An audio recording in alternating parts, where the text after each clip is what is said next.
Fuck, that's deep. I wouldn't want to fall down there.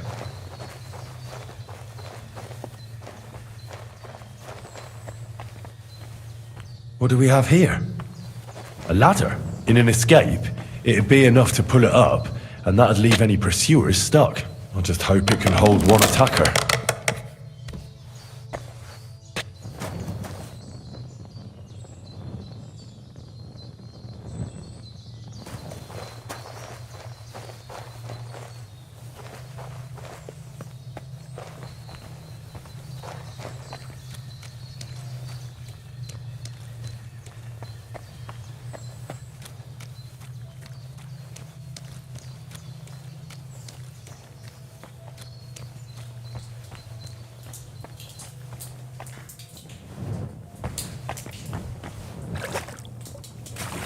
Damn it, that's cold.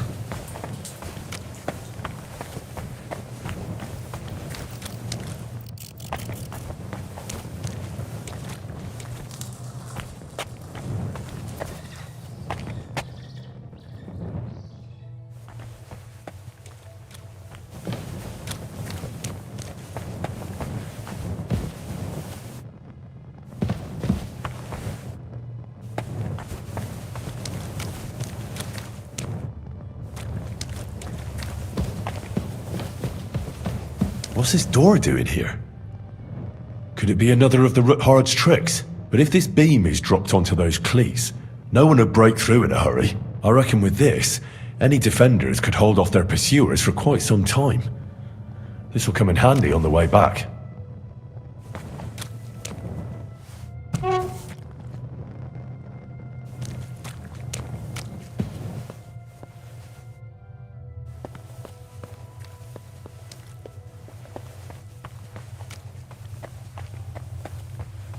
This looks like it could be the wall of the Malashov cellars. There's no going back. This is it. All right then. Courage, Henry. Courage. You can do this.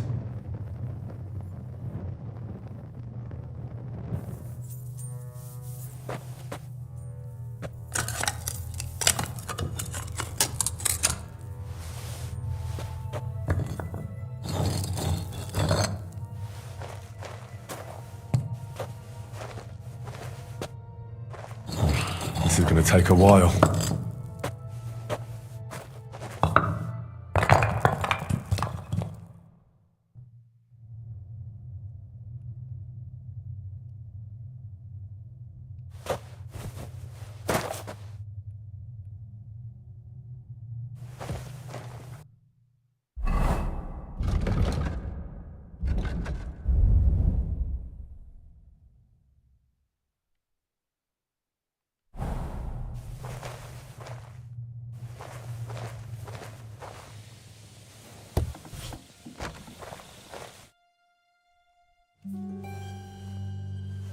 And Ruthard and Liechtenstein are turning the Kuttenberg houses against us. Bavag will deal with Ruthard.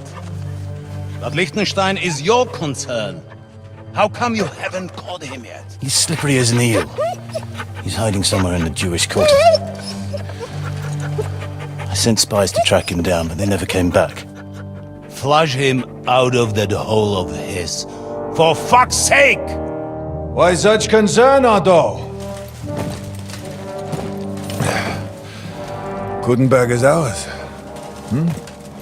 Sigismund has the reins firmly in his hands.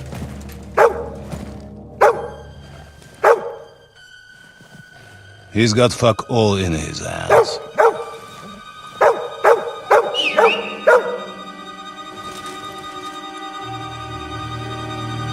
Sigismund thought at first he'd come to terms with his brother Wenceslas, clear the way for him to the imperial throne, and take the Bohemian throne for himself. But Wenceslas couldn't even get off his drunken ass and go to Rome for the coronation.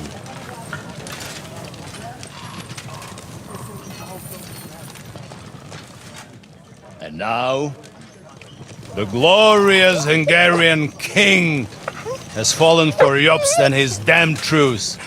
He's been taken in by that treacherous turncoat. Jobst betrayed Wenceslas. Then Sigismund, and now us. He fooled all of us. But what can he really do against us? I'll tell you what. While pretending to parley, he incensed the Hungarian nobles against Sigismund. Surely Sigismund's army can deal with that inconvenience. Ha! He was paying his Cumans by letting them pillage Bohemia. He set half the people against him in the country he wants to rule. And now, there is nothing left to plunder. While we are shuffling our feet here, Jobst is surely mustering an army. What are we going to do? We've got Cabon. That'll keep Hanush and the Lipa people at bay. If they ever want to see their heir alive. Jobst has Liechtenstein mustering other allies for him. We get him in our grasp, and Jobst will be like a fish out of water in Bohemia. I'll drag him out of that Jewish den with my own 2 hands. Count on me, sir. The betrayers of Christ hiding a betrayer. They are rich. All that's needed is a good pretext. The Kuttenbergers will be quite happy if their debts to those usurers happen to go up in smoke. Yeah. You're learning fast, young man. The gate open. A horseman, sir! Hanush is out of the game. The Kuttenbergers are taken care of, and we'll catch Liechtenstein. You'll see, my friend. Good times are coming. Your Graces, King Sigismund is convening the town council, but first he requests your presence at the Sedlitz monastery, without delay. What's all the urgency about? Surely you must know that yourself, sir. The captives fled Trotsky Castle and killed Istvan Toth while escaping. What?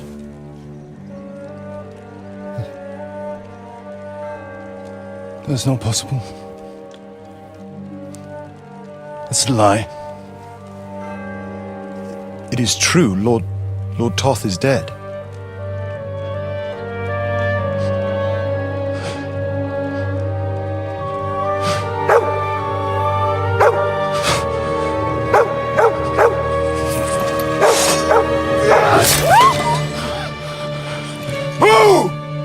Who? Speak! The messenger said something about Cobbler's bastard and some outlaws. I swear, by everything that is holy, I will find that whoreson, and I will rip out his heart!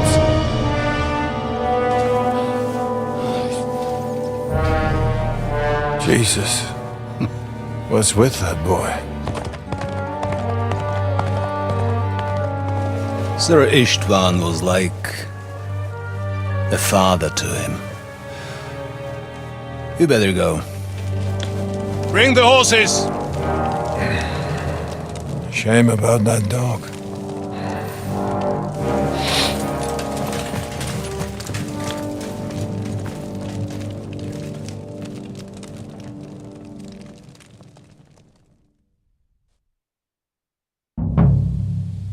Lord von Berghoff Luck had was to on my leave on side. important Now to business find for King Capon Sigismund. and get out of He here. took a small escort with him, so the garrison is slightly weakened now.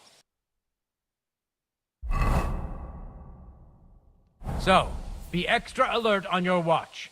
If I find anybody slacking off, they'll get the whip. You got it, Colonel. Yeah, boss.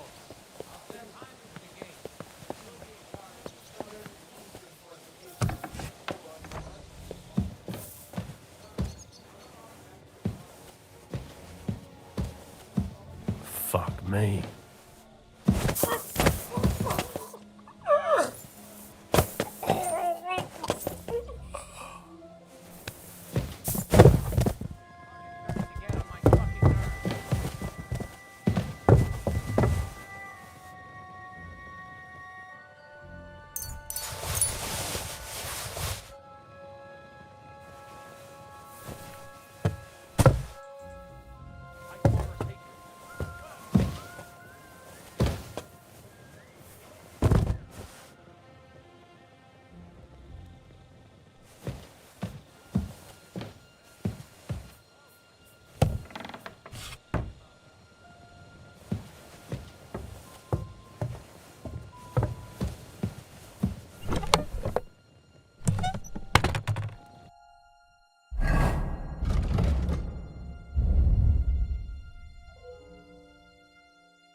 I do.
Haven't a chance. Show you.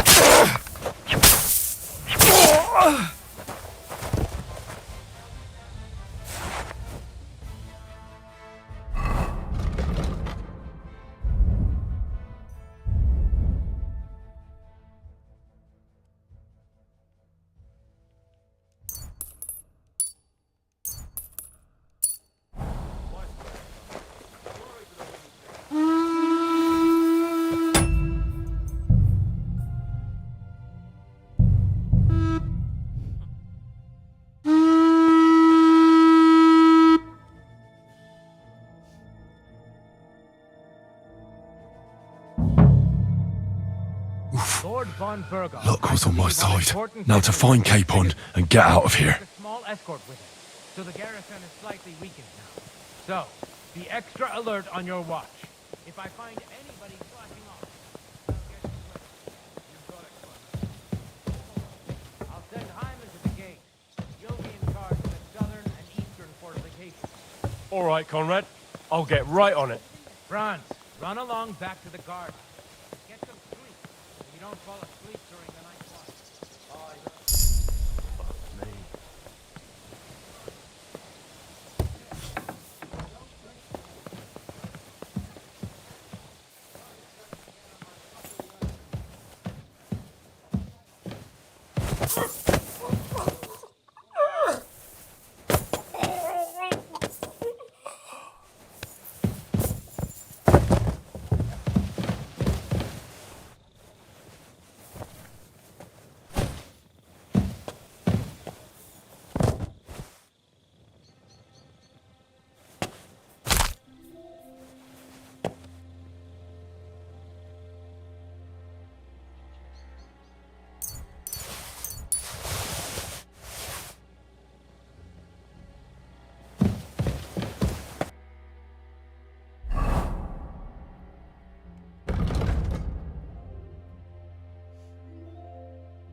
What?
sausages.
Red leather ornamented with gold.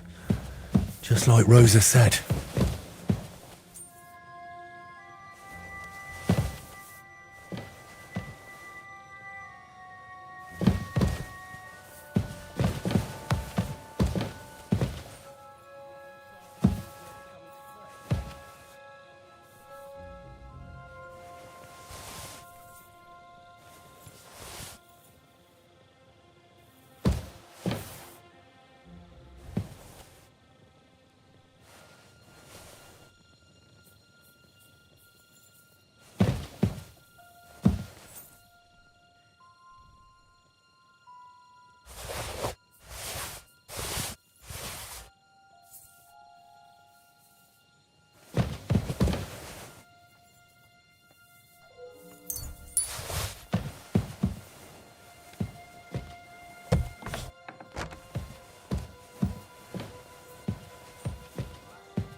What is happening? Who are you? Quiet. If you make a peep, we're done for. Henry?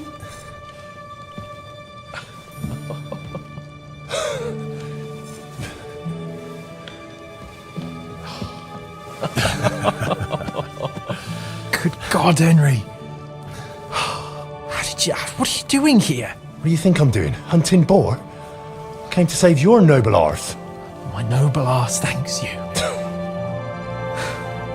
Well, how did you get here? I'll tell you later. Who's this? Vauquelin Brabant, Chevalier d'Arezzo. At your service. Brabant led the defense at Kuttenberg. He's Sigismund's prisoner, same as me. And I came very close to holding the town. Besides... There's no time for chit-chat. He's our ally. We can't leave him behind. Right, no doubt you've got a cunning plan for us to get out of here, right? Well, let's hear it.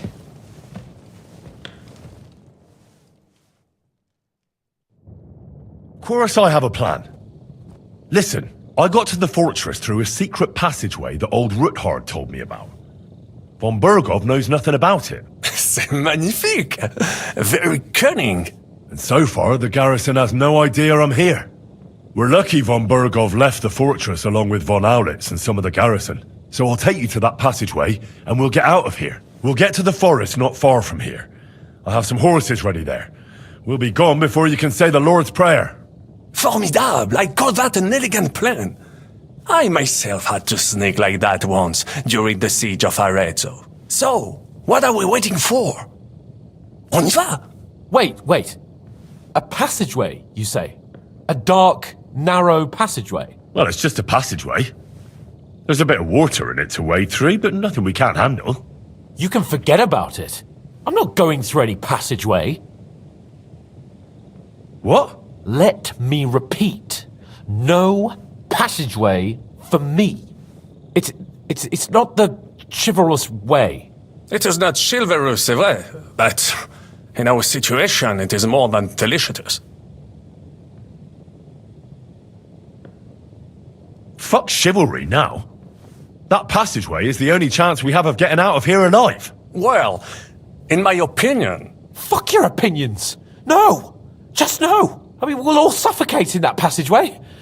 Or it'll fall on our heads. What's gonna fall on us, damn it? If I got in that way, we can get out too. It's completely safe. So stop acting like a madman and let's go. I can't do it. I'm afraid of small, dark spaces. Ever since that tower fell on me in Nabokov, and I was stuck under the ruins, I can't. I just can't. I'm sorry, Henry.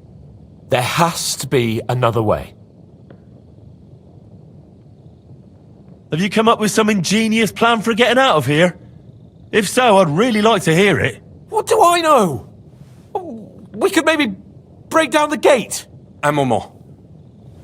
Henri? You said that Von Bergov left. Is that not so? Yes? And what about horses?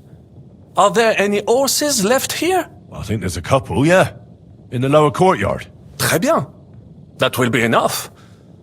We just have to get to them. But I think we could get there stealthily. It is not far from the tower to the stables. Then you simply open the gate, et voila, we are gone. Just like I escaped when surrounded by that English dog John Oakwood. It may not be the best plan. It was not back then either. But we simply have no other choice. Time has passed. The fortress is quiet. I believe that most of the garrison has gone to sleep, which plays in our favor. That's a wonderful plan. No passageways. But we need some weapons. Exactement. To have a proper piece of steel in my hand again. Preferably Milanese, although I would be satisfied with something local.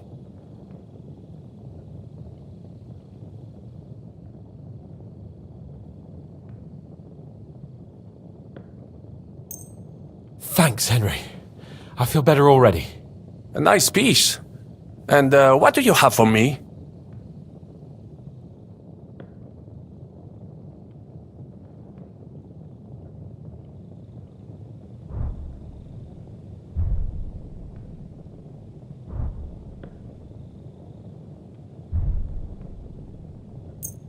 Merci mille fois.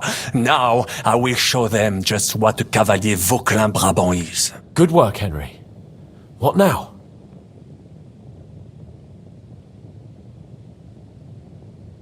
I'll go ahead and scout it out. When there's a suitable moment, I'll let you know and you can head out.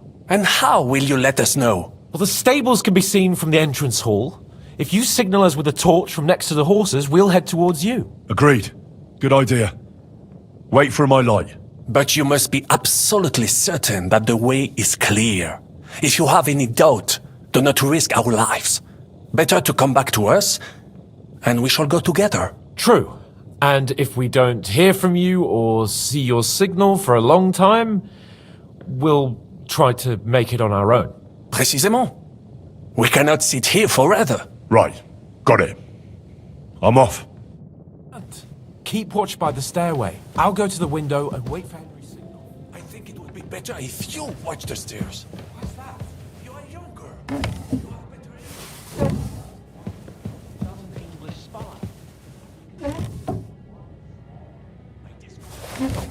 I smell them from a distance. You see, les Anglais.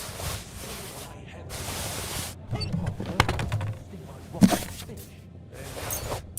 Watch the stairs if Monsieur Chapon insists.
Night shift again.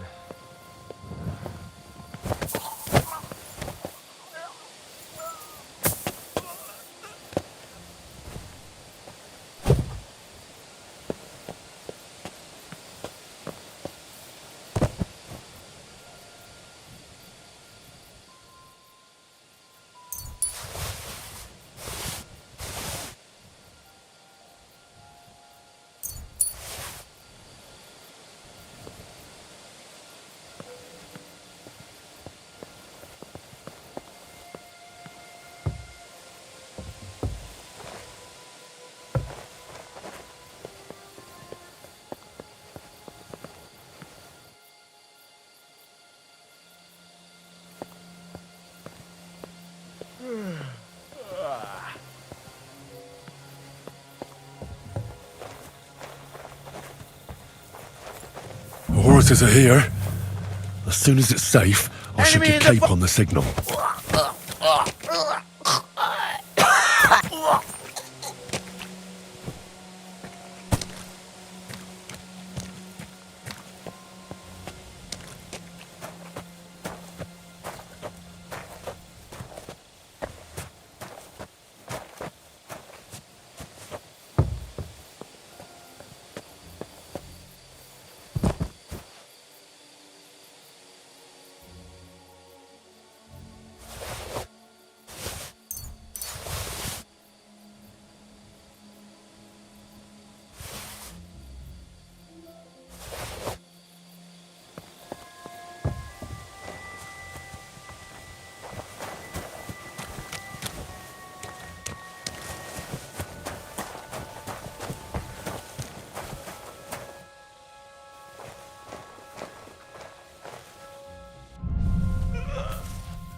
Not yet.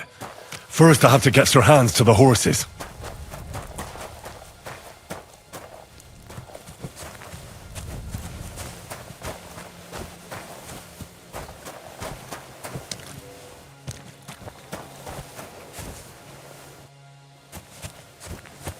Well, that's that. Now I just need to wait for Capon. Lord Jesus Christ, stand by our side.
I must admit, mes amis, the last time I have had such a suspense was when I was rescuing the King of France.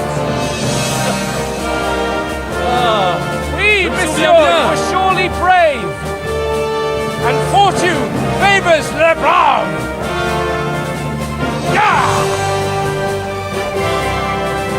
Free at last!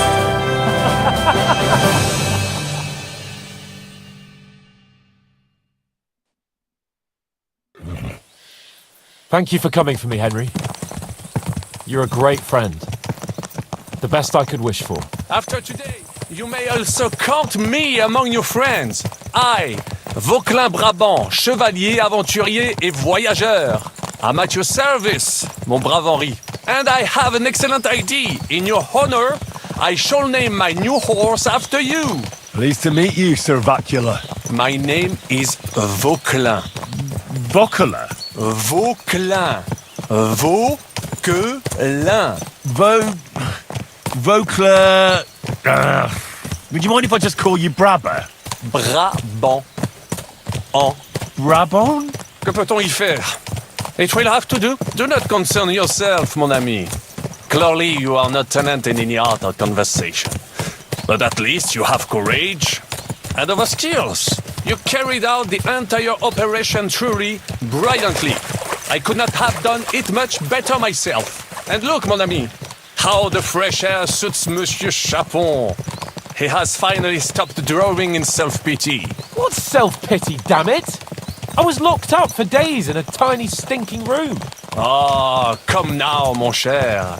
Luck was simply not on your side for once. That is all. Now we are finally free.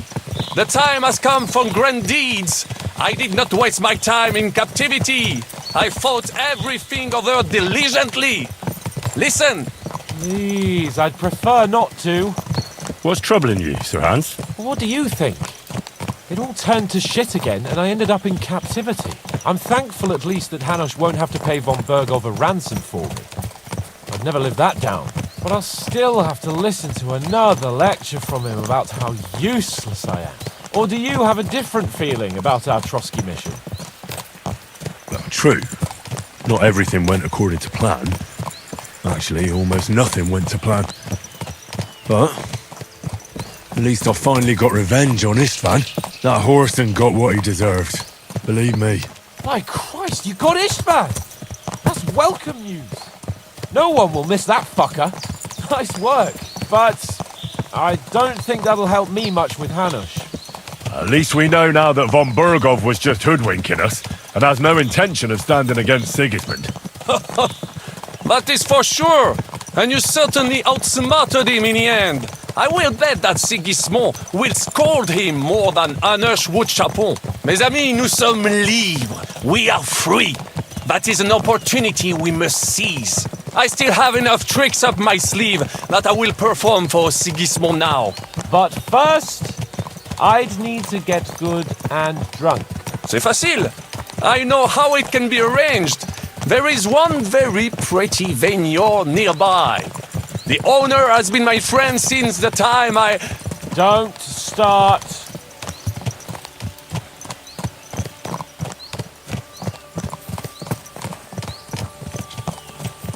Christ, wounds. Such destruction and havoc. War. Monsieur Chapon, you have yet to participate in a real battle. But I fought against les Valaques at Naples, and les Anglais in Bourgogne. And that is how war looks, whether in Italy or La Bohème. It is always the same. That's not war. It's barbarism. What value did this village have? Eh bien, I would estimate 5 courtyards. Annual revenues could be perhaps several hundred groschen.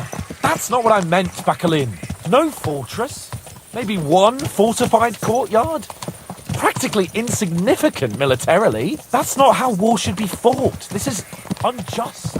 Do not give way to sentimentality, monsieur. A village could harbor spies and saboteurs or supply the enemy, and destroying enemy assets is an effective tool of war. Wars are not decided only in battles. There are not even many of those. To strike in the rear, make the enemy lose and bleed. That is how most conflicts are fought.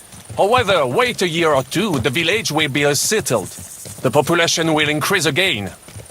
That is how it always happens. But we're the nobility. Our task is to lessen the chances of such things happening. Here!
In the whole wide world, we run into this pair of scoundrels.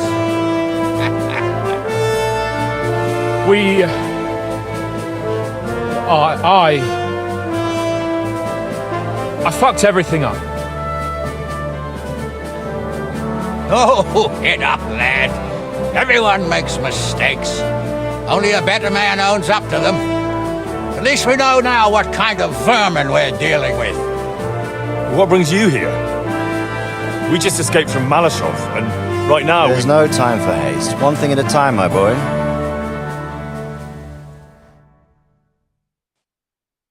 Word reached Rat-Eye that you pair got yourselves into a nice mess. I'm glad to see you both in one piece. So, let's hear it. What happened? It's best if Henry tells you. I wasn't around for half of it.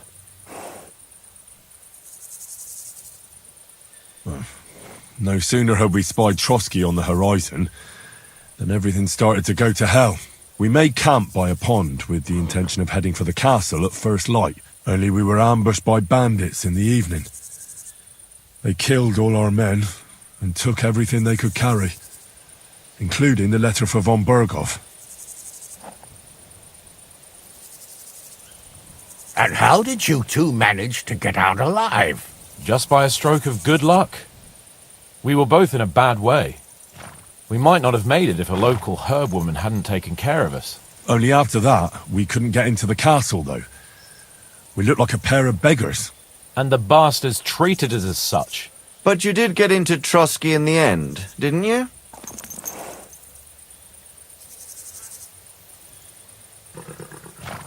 Von Burgov was behaving oddly right from the start.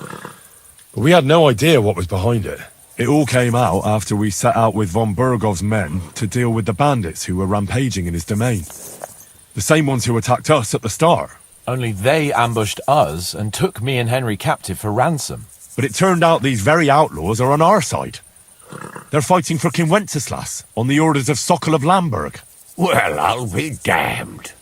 So Von Burgov has been the real enemy all this time. And Zizka is actually our ally. Zizka. He's the captain of those outlaws.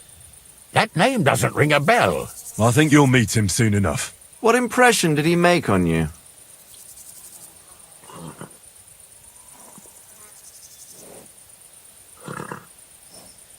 He's an interesting fella. Handy with a weapon, but also pretty tricky. It's best to keep a fella like that on your side. He made quite an impression on me, for one. I'll be happy to see him again. But if only it didn't have to be in Rabosh. Why Rabosh? Of all the places in the world. We're riding to a gathering of King Wenceslas's supporters. If fortune favors us, the future fate of the kingdom will be decided there. If we keep standing around here gabbing about it, it'll be decided without us. Patience, my friend. This pair have just returned from the clutches of the enemy. No doubt they have something to tell us. Like how in the devil did you manage to escape? I was helped by the Ruthard family, the former rulers of Malashov, in exchange for dealing with some trouble they had with Ulrich of Raditz. Ulrich Favak? But he's the mint master. Well, he won't be for long, if it comes to light that he's been putting his sticky fingers on the royal silver. It seems you've been pretty busy. But don't forget to say what you found out from Von Burgov in Malashov. Sigismund has convened the city council. Markvart von Aulitz will be there with him, too. The word is, Sigismund is going to make an important announcement there. He picked a nice time for it. But at least he won't be sticking his nose into what's going on around.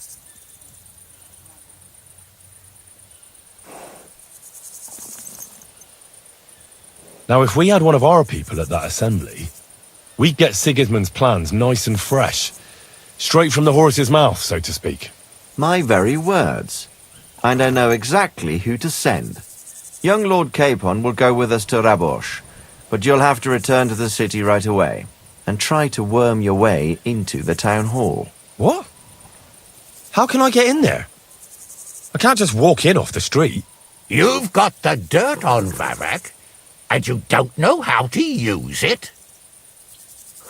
Just tell him either he gets you into the council chamber, or you get him on the gallows. It's worth a try, right?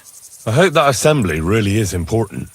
If Sigismund is just going to announce an increase in taxes, there's not much point in my being there. Well, at least you can enjoy watching the long faces of the councillors when they hear it. And don't worry, I'll eat and drink in Rabosh on your behalf. If I come back and find you there under lock and key again, I'll leave you to rot. Take I will go as well, and I will not let your friend out of my sight. Hans? Who's this? Vaclin Brabant, Chevalier d'Arezzo, at your service. He was a captive of Lord von Burgov's, like me. He defended Kuddenberg against Sigismund. In that case, he'll be a welcome guest at Rabosh. You don't know what you're promising, Baron. Watching Sir Hans is a job and a half. The main thing is to watch out for yourself, Henry. As soon as you can do so without raising suspicion, come and join us. He'll manage it, but now we really need to hit the road. Safe travel, Henry. Adieu et bonne chance! And to you. Hopefully we'll meet soon.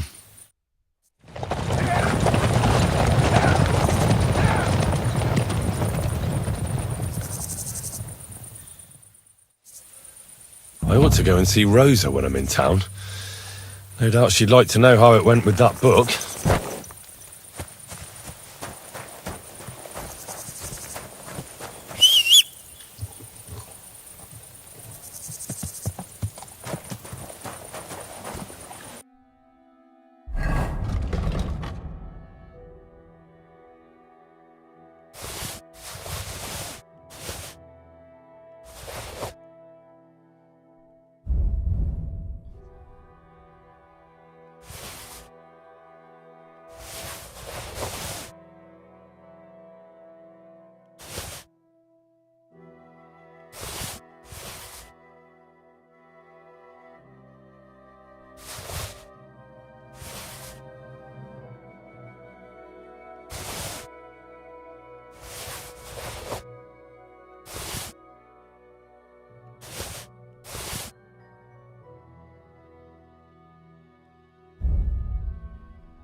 Yes?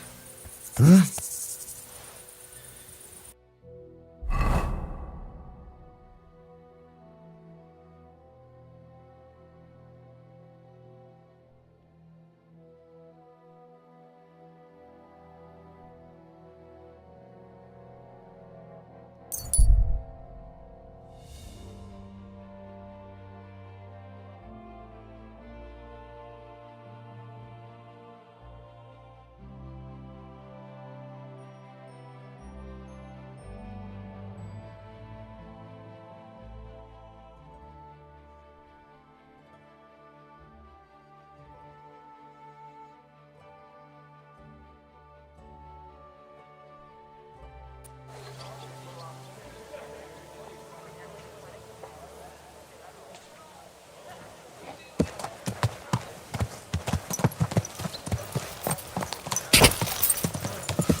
Whoa, whoa!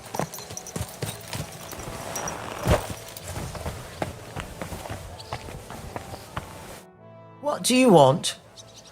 I need a bath. Certainly. My baths are at your service. Prepare me a hot bath and wash my clothes. I'll call the girls over. They'll take care of you in just a moment.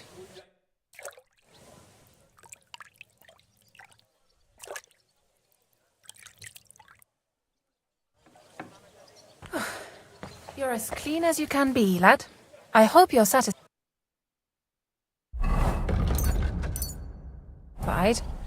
Stop by again, anytime.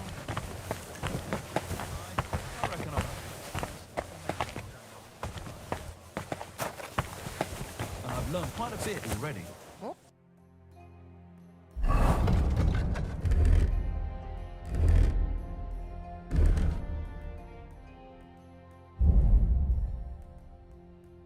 Oh, that's good. The town needs greetings, sir.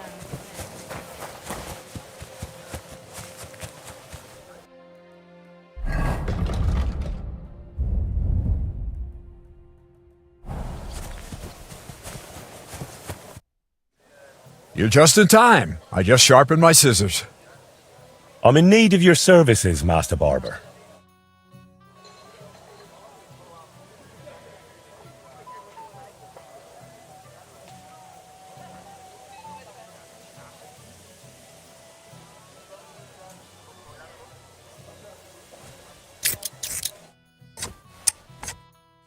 You clean up well, good man.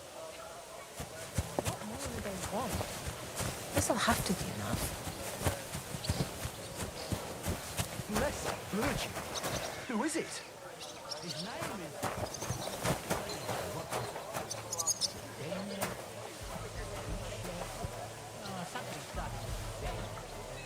I believe in God, the Father Almighty, creator of heaven and earth, and in Jesus Christ, his only Son, our Lord, who was conceived by the Holy Spirit and born of the Virgin Mary. He suffered under Pontius Pilate, was crucified, died, and was buried. He descended into hell. On the third day, he rose again. He ascended into heaven and is seated at the right hand of God the Father Almighty. He will come again to judge the living and the dead. I believe in the Holy Spirit, the Holy Catholic Church, the communion of saints, the forgiveness of sins, the resurrection of the body, and life everlasting. Amen.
Let's go. Here you go. Take it.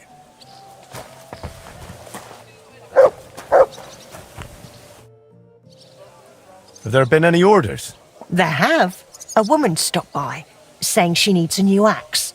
Her old one fell apart, so she hopes one from you will be better. I'll forge it.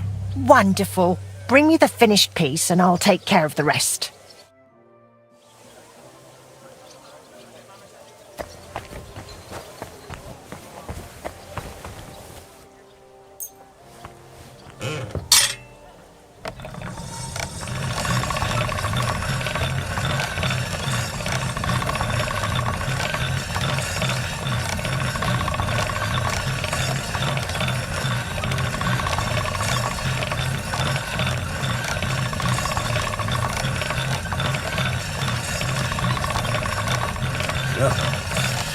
Can't get any better than this.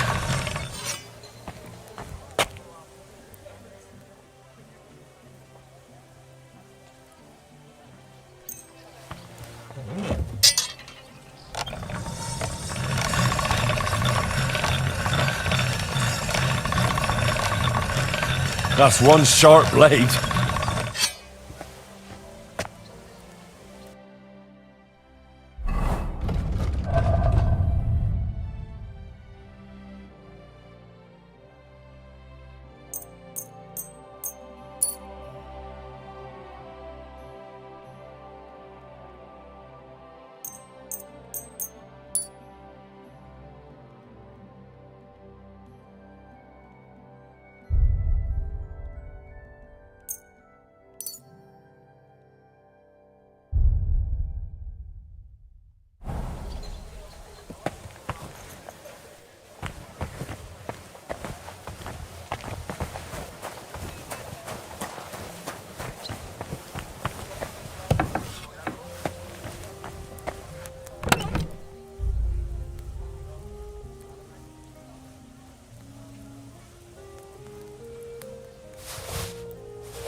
flow.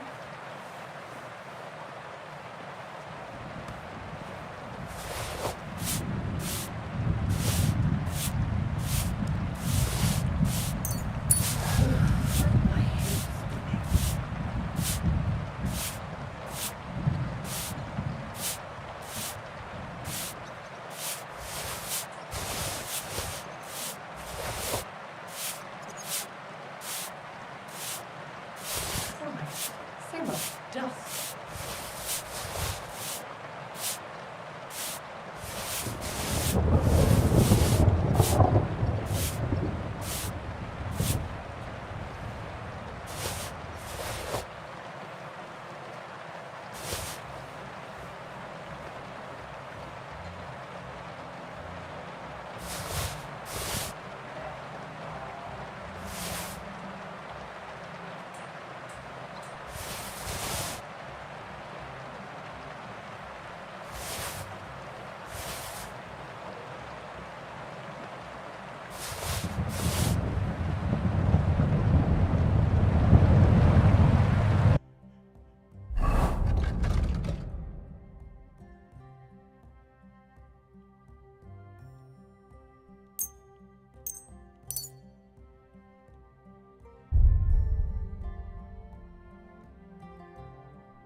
What do you have for sale?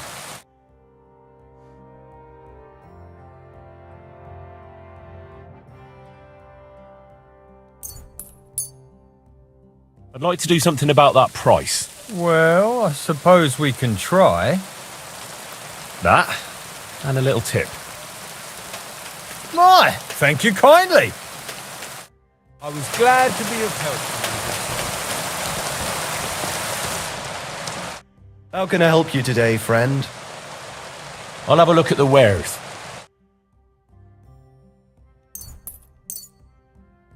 I'd like to discuss the price. Well, I suppose we can try. Here, and something for your trouble. My, thank you kindly. Glad you found what you needed, Henry. Take care.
What do you have for sale?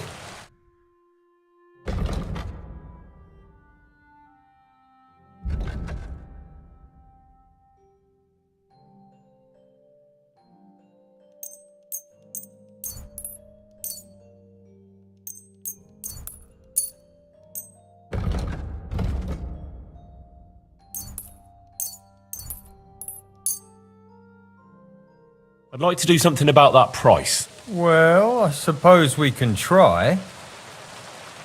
Here. And something for your trouble. Well, well, thank you very much. I'm glad you found what you were looking for. All right, man. Show me your wares.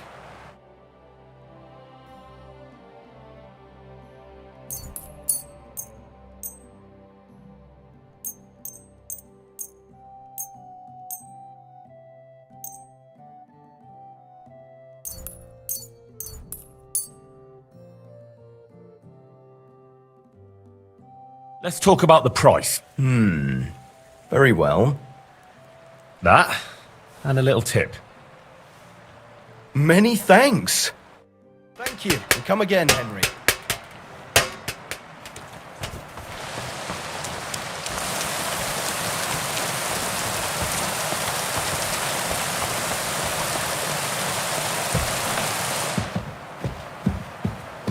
Elvis kan inte se.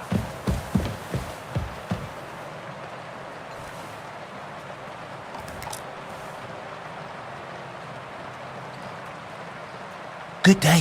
Your turn. Good day. Good day.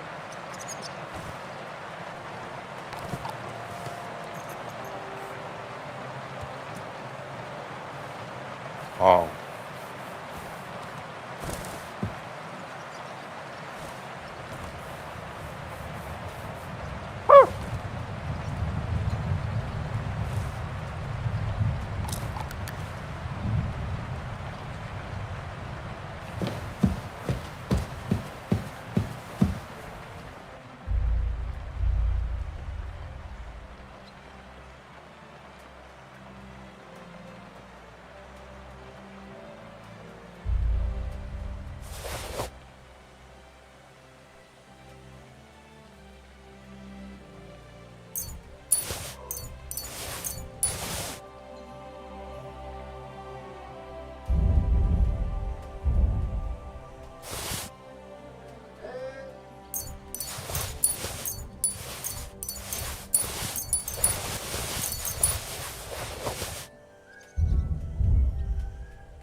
Here you go.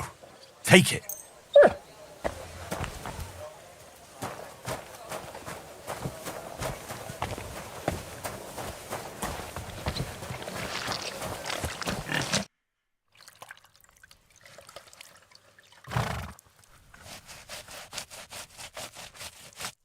Well now, just look. Which of us two is the filthy one here, eh? Here you go. Take it.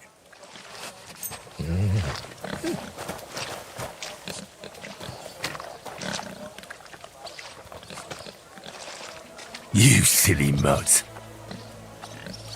You're my doggy, eh?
Good day.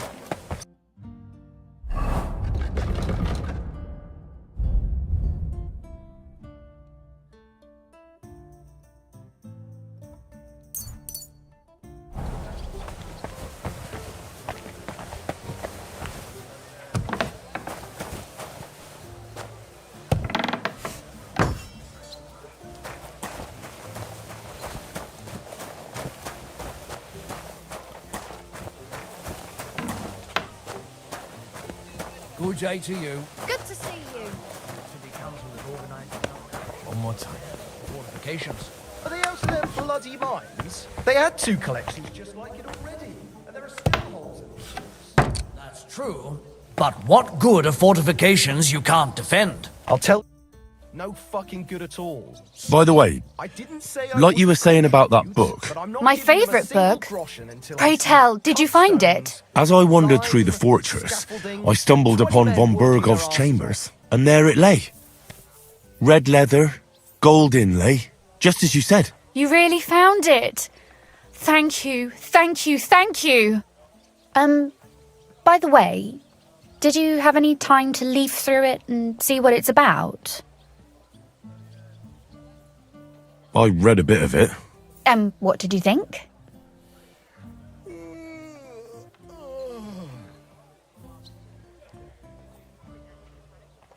While reading it, I thought the writing style seemed familiar. Really? Well, yeah. As if I knew the writer himself. Or herself. Women writing books. Come now. Why not? I bet they would write better than many men. Such audacity. More like experience. I once helped with copying. Most of it was boring drivel. I can imagine. A person does all that work to learn to read and write, but then they sit you down at a table to copy the works of others for the rest of your life. Waste of time, right? Not just time, above all, talent. Hold on. Who wrote this then? I did. Look, you've never thought about writing something. Me? And what would I write? How should I know? Poetry, a novel, a treatise, or a whole book? That's a tempting notion. Who knows? In another life, I might have become a writer. Wouldn't you want to at least give it a try? I suppose I'm not quite sure where you're going with this. There are still a few blank pages left, so we could finish writing it together. You and me. What do you think? That sounds great. We'll have plenty of light and privacy in my chambers. Will you escort me? My pleasure. How should I start? You haven't thought of anything yet? Now, I have many ideas, but we must contribute in equal parts. Both? Well, fine. And what should I do? Just tell me what you'd like to read about. A tale of a man or a woman? I'll take careful notes of everything. There are heaps of stories about men. So I propose one about a woman. All right, a woman then. But I'd need to know more about her. Such as... Tell me one trait that is important for you. What would impress you in a girl?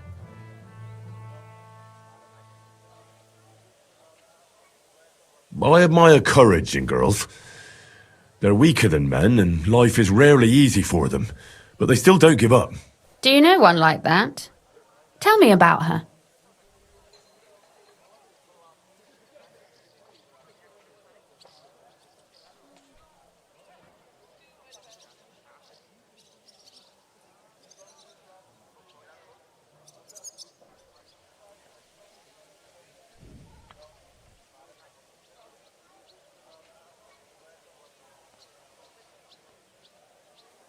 Oh, do I? If you only knew Catherine, you'd be surprised. She's tougher than half the men I know. When she gets mad, even demon spawn get goosebumps. I wouldn't want to tangle with her. Believe me.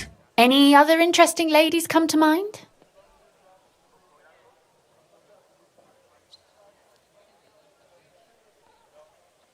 Back home in Ratai, there's Teresa from the mill.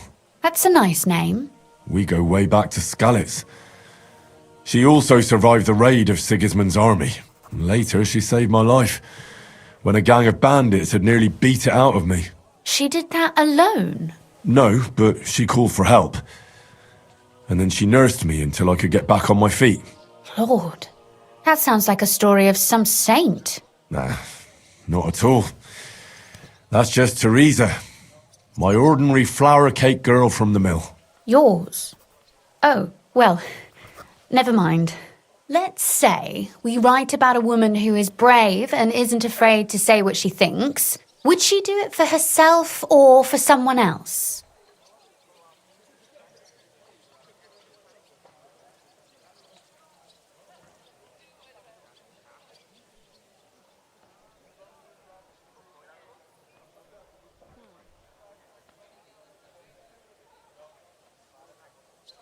Make her brave for someone she loves.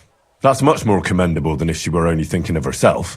You can't disagree with that. And to make things a little more interesting, the love will be secret and forbidden, because forbidden fruit tastes the sweetest.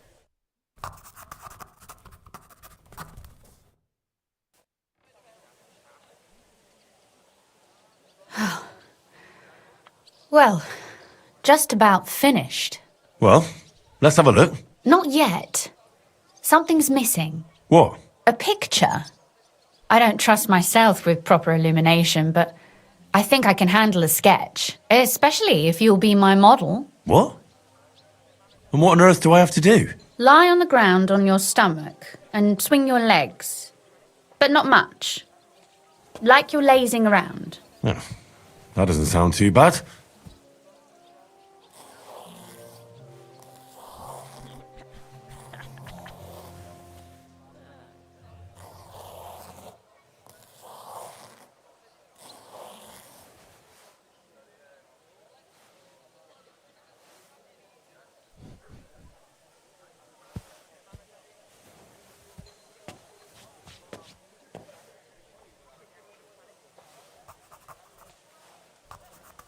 Well, now we're done. Finally. I'm sore all over. Your suffering is over. Come take a look at what we've done. Your reward.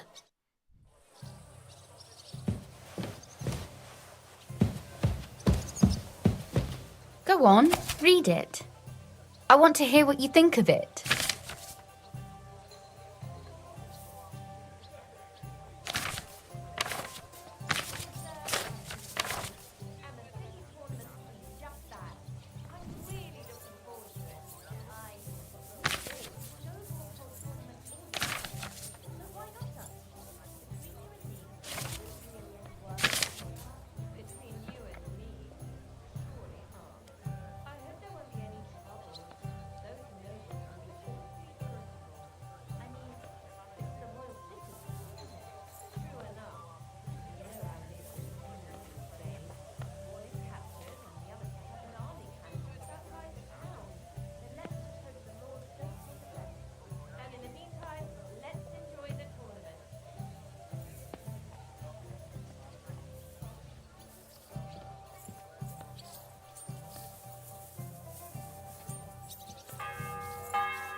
So what about that story of ours?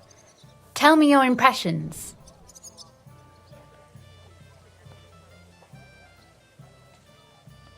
That's nice. A bit didactic, but not to the point of boring moral bludgeoning. That's the way it should be. Sermons for ordinary people work in a similar way. They entertain and encourage, with a few lessons added in between. You see, when I lead Mass one of these days, I'll certainly think of you. And what about the sketch? For such a slapdash job, it's not bad, right?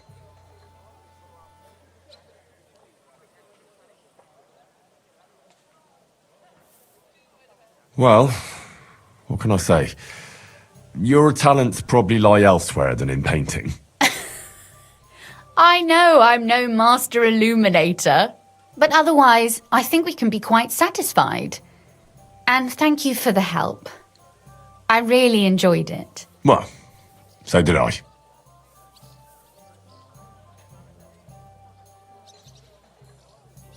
I'd like to see you again sometime.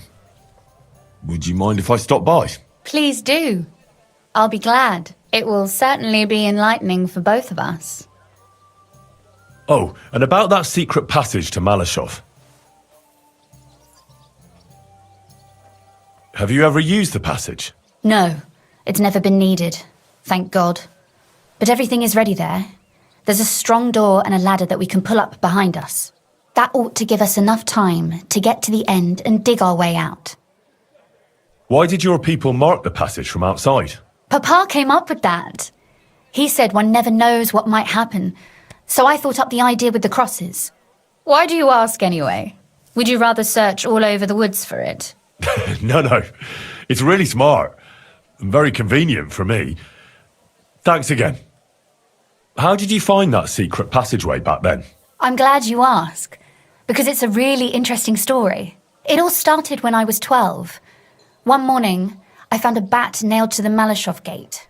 Peculiar, eh? Not really. Bats are creatures of the night. They flit around while good Christians are asleep, often carrying out the will of witches, or even the devil himself. But a bat nailed up actually repels all evil, and protects the house against sickness. Well now, I have to admire your knowledge. That's exactly what the chambermaid told me too. The thing that I was most interested in was where they got that bat. You know, I was awfully inquisitive back then. Embroidery wasn't exactly my passion, and Papa forbade me from riding out into the woods, so at least I explored the fortress from top to bottom.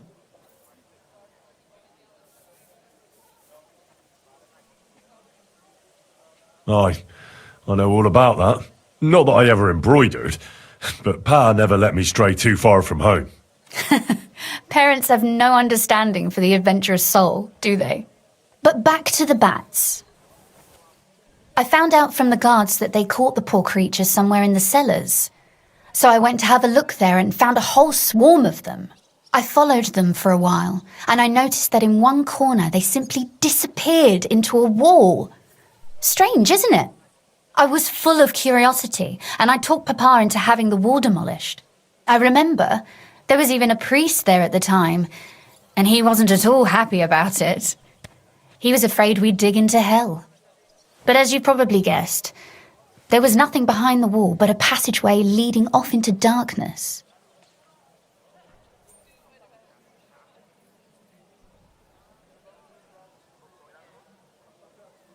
My word, you're right. That is a really good story. And I didn't expect that ending at all. You're really sharp.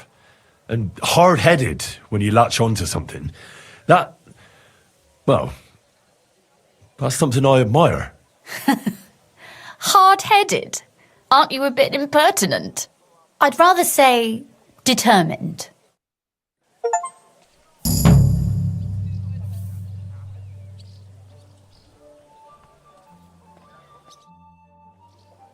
You said you could teach me something. What did you have in mind? If you ask nicely, I'll share some of my hard-earned wisdom with you. Very well then, Lady Know-It-All. Let's say then I come on bended knee. What scholarship can you pass on to me? That depends on what you're interested in. There's a whole world hidden inside of books I could talk to you about for days on end. Or if you prefer actions instead of words, I can show you a few shooting tricks. But I warn you in advance that it will not come free. After all, there's nothing more valuable than scholarship. So, what would you like? I'd like to expand my horizons a little. What's the last thing you read, for instance? Anything interesting? You'd better believe it. I only read interesting things, and I can talk about them for hours.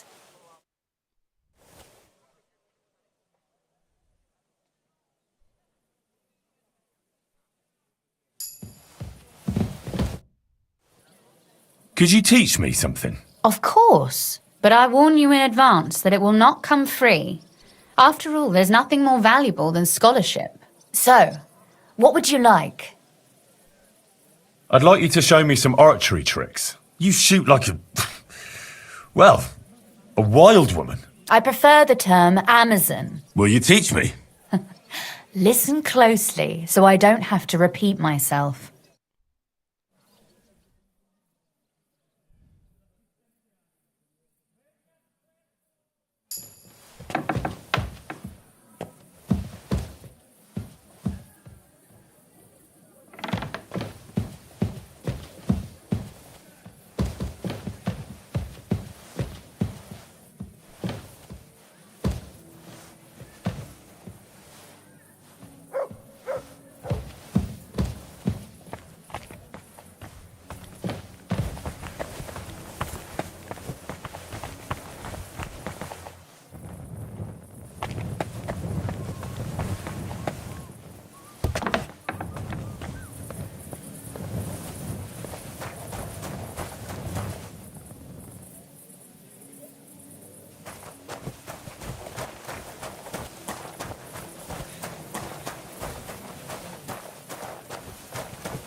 Silly doggy.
damn all Christendom to eternal torture.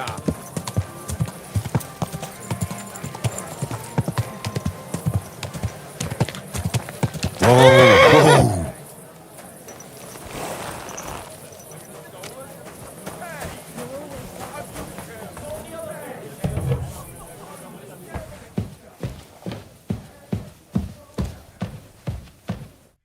I'm glad to see you again. You have the gall to show me your face again? I'll call the guards. Hold your horses. I'll come in peace. Actually, I have a little offer for you. You've come to blackmail me again? Call it what you like. I need to get into the City Council Assembly, and I reckon you can help me. The Assembly? The one King Sigismund is supposed to attend in person? Surely you wouldn't deny me a chance to meet the king? Don't try that on me. This is connected with Ruthard, isn't it? And tell the truth. Well, I just want to climb the social ladder a bit. Nothing wrong with that, is there? And could you not choose a different occasion for that? Have you forgotten I have you over a barrel? If you want to keep your position and your head on your shoulders, you better shape up. All right, all right.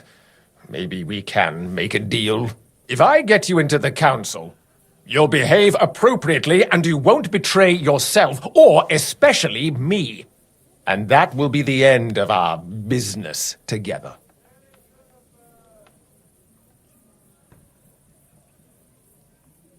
And how about a few groschen to seal our fruitful relationship? You're worse than a horse dealer. Have it your way, then. You can get into the council assembly relatively easily. My cook's son will be serving there. He's roughly around your age. Maybe he can be persuaded to let you stand in for him. Although, not everyone would want to give up an opportunity to serve the King of Hungary. Who's this boy? Franta's his name. Franta Cooldown. He's an idler and a boozer, but he's proved his worth as a waiter. Which reminds me, you'll need his letter of permission to serve in the council. Otherwise, you won't be let inside. Where can I find the cook's boy? He's supposed to pick up his new clothes at the market today, from Master Tailor Schneider. You'll almost certainly run into him there. That is, if he's up and about after his boozing bout. I swear that fellow practically lives at that Tin Hen. At the what? That German alehouse, the Iron Eagle. That is Zum Eisernen Adler. What will I need to work as a waiter there? Fast feet and good manners. And the livery of a royal waiter. Excuse me? Do you think you can serve the king in a torn shirt and muddy hose? Well, no. But I never heard about any livery before. Our usual waiter had a brand new livery made specially for meeting the king. Don't even show up there without it. I'll be going then. See you at the council. Just make sure we both come out of it alive.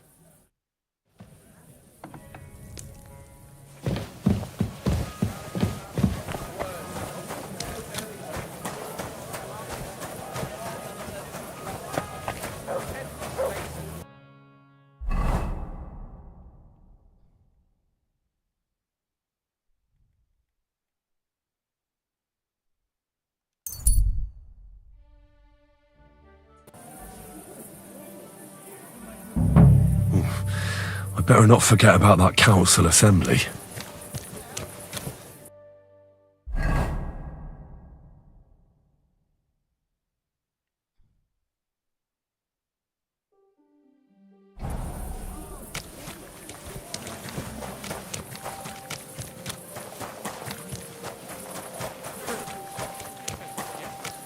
Oh, fuck you.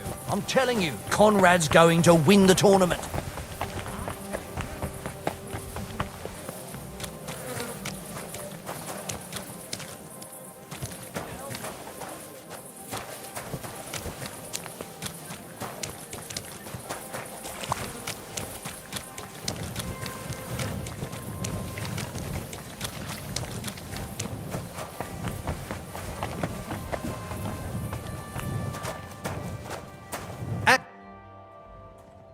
You must be Franta Cooldown. I am. And who might you be? I'm Henry. I heard you're supposed to serve at the City Council Assembly. I am. What's it to you?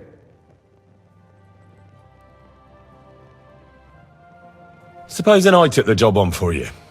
You can put your feet up, fill your belly, and I'll do all the work for you. Look here. It's not like I'm all that keen on it, but it's well paid. Apart from that, it's a bit of a pain in the arse. Them councillors stuffing their faces and guzzling wine, while I run around like a bugger with pitchers so they don't run dry. Why would you want to stick your nose in there?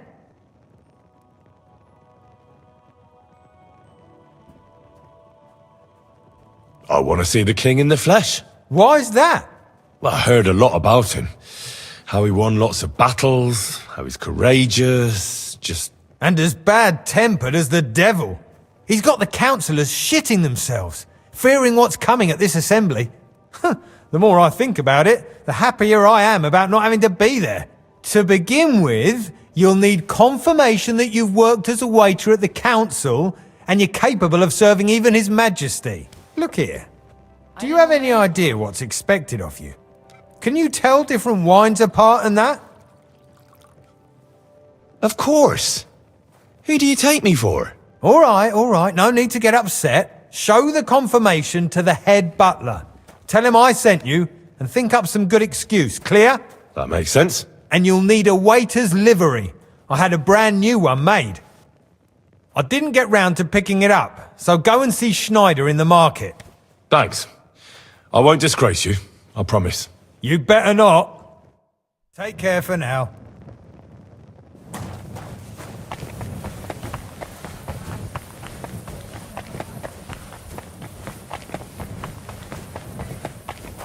Ben's opinions.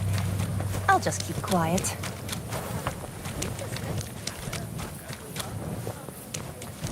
I'm really looking forward to it.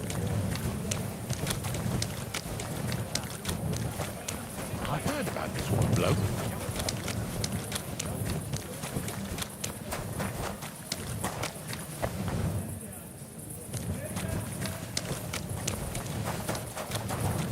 Celebration of the city.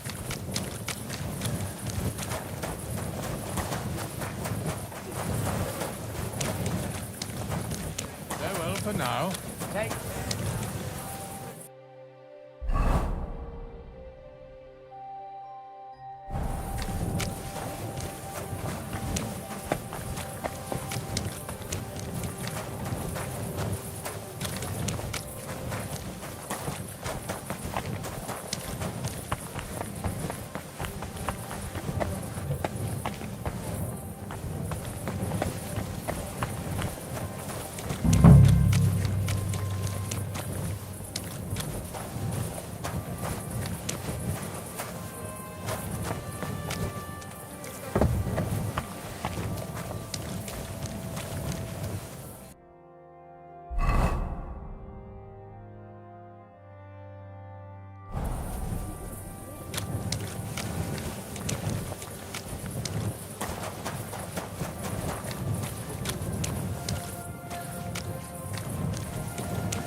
taking that time.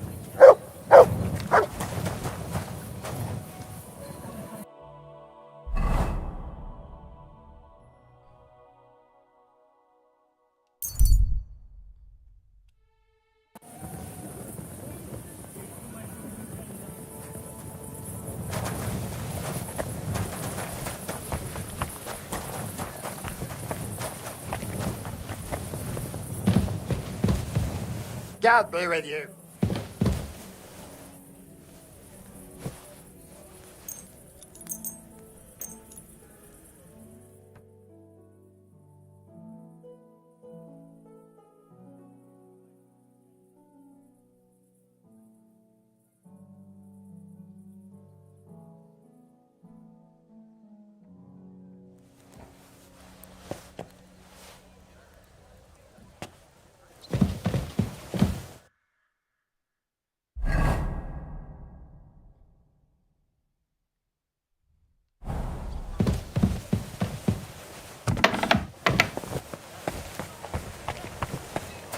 Look what I have for you.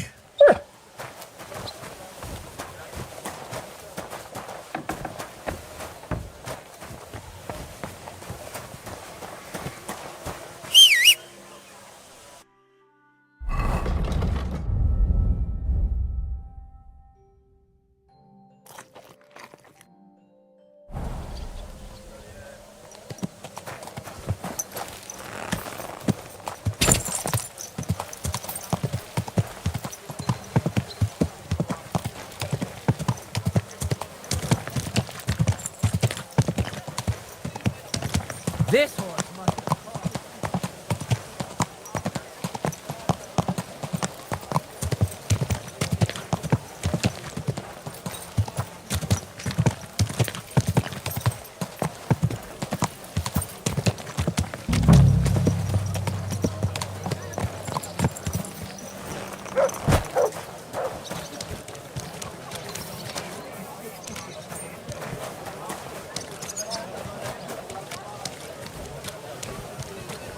Tell me then, what did he give you for it?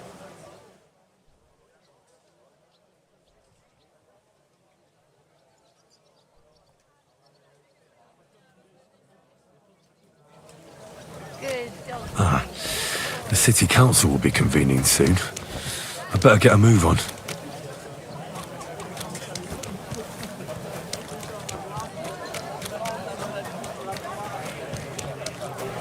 Closer and take a look. Quality goods here. What'll it be?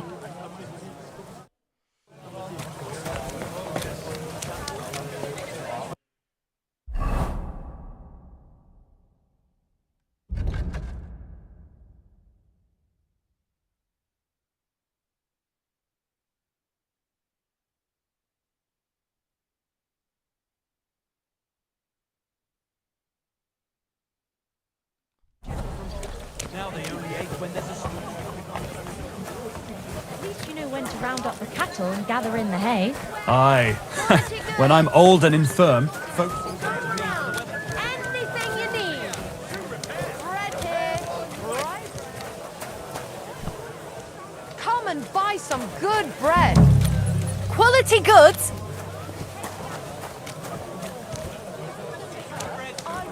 I wouldn't be able to get up either. Inexpensive needles, thread. What would you like, friend? I hear one Franta cooldown is supposed to come and pick up new clothes from you. Aye, the finest. I spent the best part of 2 weeks working on them, and damn near left my fingers on them as buttons. But it was worth it. With clothes like that, he wouldn't be ashamed to stand before the king himself. As it happens, you hit the nail on the head. Franta asked me to pick up those clothes for him. Really? He gave me a certificate. See? It's got his name on it. I was hoping he'd try them on one last time before final adjustments. But, very well then.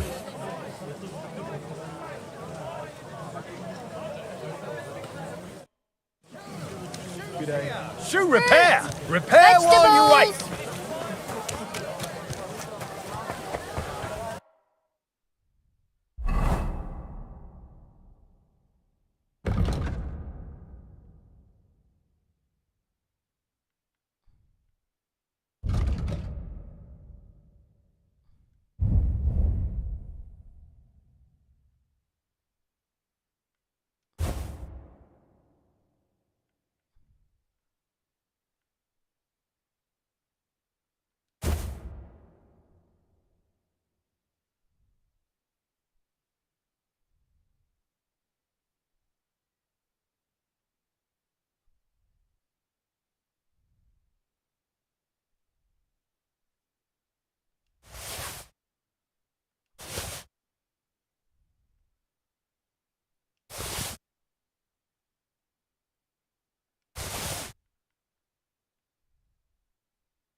Franta Cooldown sent me. I'm to stand in for him at the council assembly. Franta's not coming? What's wrong with him?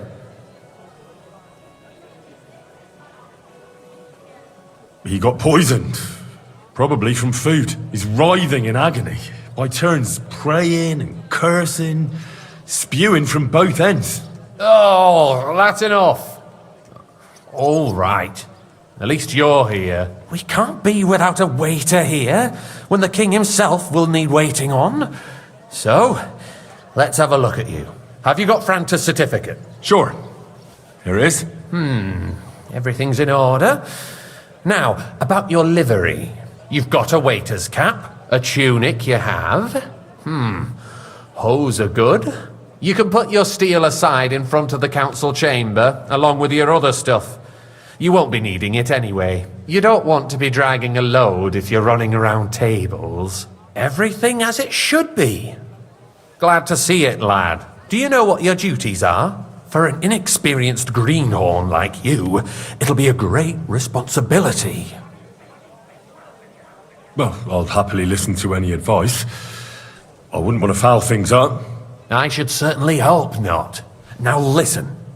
A good waiter should stand in a corner, look willing and ready, and not get in anyone's way.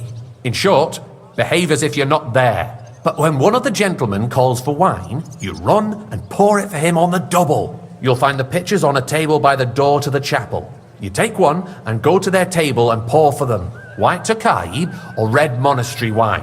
White or red by the door to the chapel. Got it. But for Councillor Adam of Zarzhitz, you must not pour at all. When he drinks, he disrupts and makes trouble. So the assembly has to be interrupted, or otherwise it never reaches an end. We can't allow that to happen in the presence of the king. All right. Sir Adam of Zarzhitz stays dry. And if the king himself wants wine, you pour for him with lowered eyes.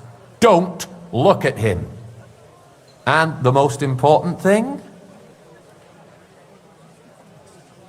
To stay in the background and keep quiet until someone asks me something? Correct. The councillors have a lot to discuss, and they certainly don't need any interruptions. And in general, a good waiter has to be invisible, blind, and deaf. Oh? I thought I had to keep my ears pricked. Well, yes, but only to what anyone wants from you. No excuses, and provide everything that anyone wants from you. Understood?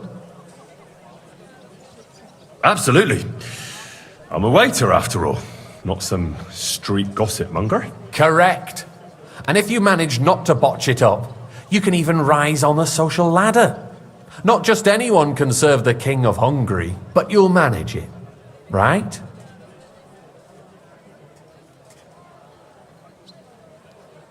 I know everything I need to. I can do it. Excellent. Put away your things here. It's easier to serve with a lighter load. You can wait in the cubbyhole for the servants.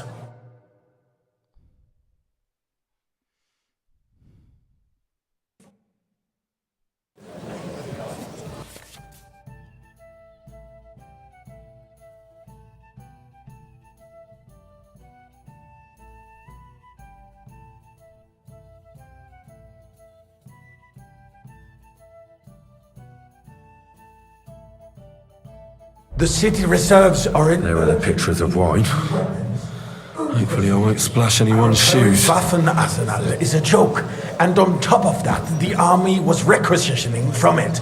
Should the town reserve have worse weapons than any Räuber in the domain? Boy, a full cup of monastery wine. Eldris? I'm saying that the bandits who freed Hillick, the Dry Devil, used that thing.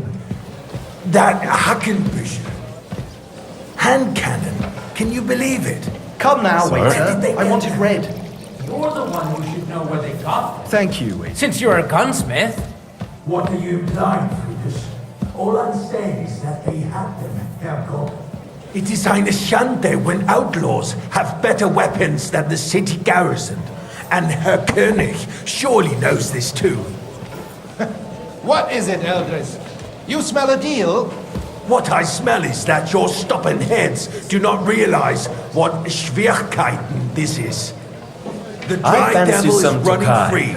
There are Refill, Raubricker boy. everywhere I'd like in to the region. oblige, but We have the army I'm out. bearing This is down, and you unbelievable. want to defend yourselves with a few rusty halberds. And who is it you want to fight, exactly? The merciful King Sigismund is providing us with protection, isn't he? Der König and his army will not be here forever. I fancy some Tokai. Shut up! Refill, boy. The king can arrive at any moment. What have you heard? What then? We're sitting atop the biggest silver heap in the kingdom, and we're supposed to defend it with brooms? You're right, Hey, where's my wife? You can always confiscate the property of the king's thank enemies. the Lord. Nicht wahr? We are more than familiar with the yeomanly state of our armory. And the king is surely aware of it as well. Maybe if he waived some of the taxes? The king fears that this town will rise against him. He'll take the arming of the city's militia as a preparation for war. So you suggest we just wait with arms crossed for the Raubritter to wreak havoc all around? We can always ask the king to bring order to the realm with his army. But then the Dörfler will rise up. I'm afraid I see no solution of the current situation. We shall wait and see what His Majesty thinks about the matter. Maybe we can change his mind. Vielleicht? I'd like to report to the Honorable Council on the cleanliness of the city and the Waiter, state of get the me public white. baths. You mean I'd baths like to oblige, or brothels? but I'm not allowed. This is unbelievable. Isn't it the same thing? So, the cleanliness of the city is not what it should be. The current baths in the city fall far short of covering all the citizens' needs. But we have Is another everything all right? bathhouse here. No. But there's nothing you can do about it. Come closer. I need something from you. There is an item in my study that I confiscated from a female thief. She thought she could wriggle out of it by telling me who the item belongs to. And what is it? A silver goblet. She sneaked into Sir Ulrich's house and stole it. No one's noticed the theft yet. But if Ulrich finds out, he'll turn the city upside down to find the culprit. Go and get it. And don't you make a mess there, understand? Where can I find this goblet? Use your eyes and come right back with it, understood? Is there for free as well. And while he's there, a man can shave and take a you-know-what. So what? Going to the bath is neither a civic duty nor a right. Have you forgotten the Black Death? A great many...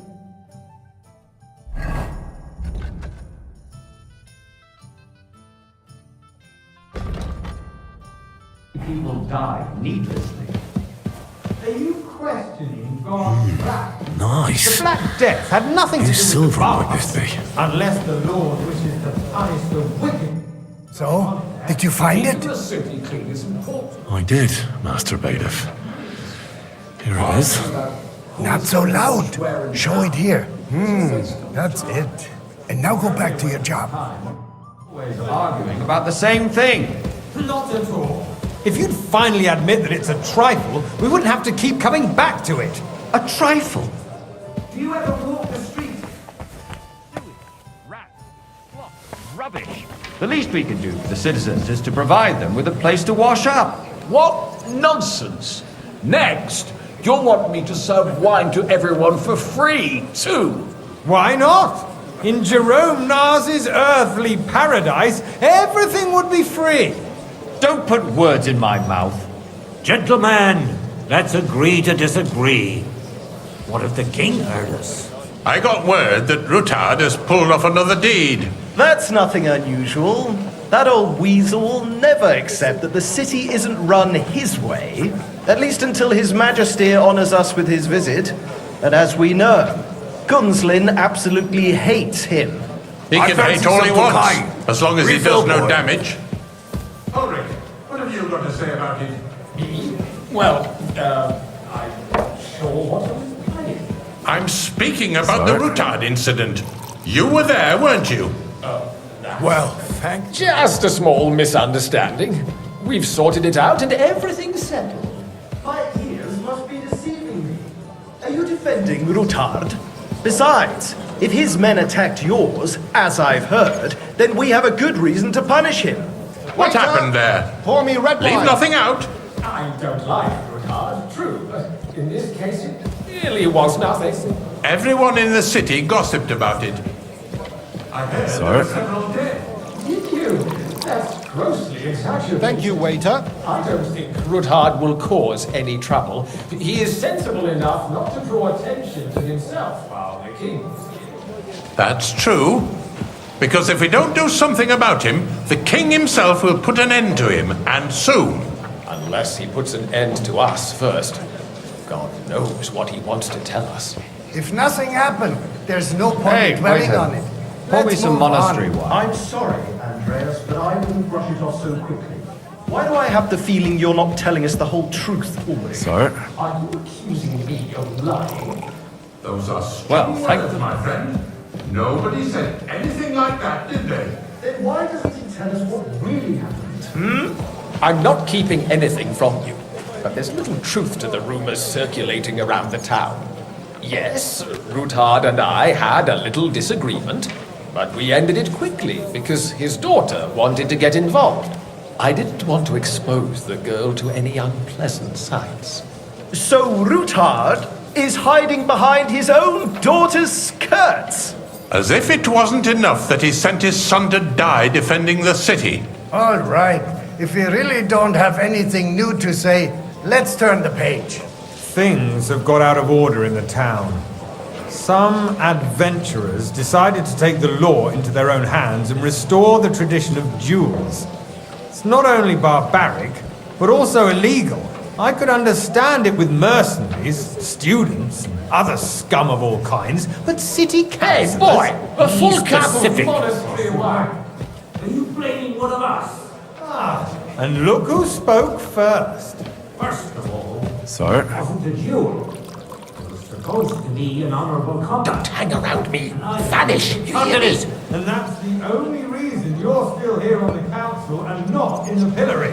If you want to blame somebody, you should point the finger at the youngster here who's... Excuse me? Never mind. Hey! I suspect the gentleman from the city's sword fighting... Refill, school sir? brought this Do you think I come to the council just to guzzle wine? Come here! What can I help you with, sir? I left my gloves in the chapel. I took them off to pray, but then I rushed here and forgot to take them. I can't just get up and walk out now. But if you disappear for a little while... All right. I'll get them. I knew I could count on you. While you're at it, count how many figures on the mural have wings. But... why? Because I'm bored. And because I told you. Get on with it. Settling accounts their own way. We'll soon be the laughing stock of the whole town. You can rest assured the whole town is already laughing at us all day long. So what if they have one more reason? My words exactly. The town council is swallowing constantly. So, let's see what you've got for me. I found your gloves, sir. Really? Let's see them. And did you count those winged figures? I counted 32, sir. That many? It seems a few more angels must have descended from heaven. For a royal waiter, you don't have much of a knack for counting. Spending of the church is dragging on, and in the meantime, they are calling diocesan pilgrimages to settlers, right under our noses. It's just a village with a monastery, You there, lad. and they are going to mock a cup royal of mining bread. city. Why can't we build faster? Hire more craftsmen, start with battleships. Haven't you noticed there's a war going on? Are the experts from Val Sorry. the city on siege? Besides, About I get the time. feeling there's something other than the welfare of the city behind your complaints. I do.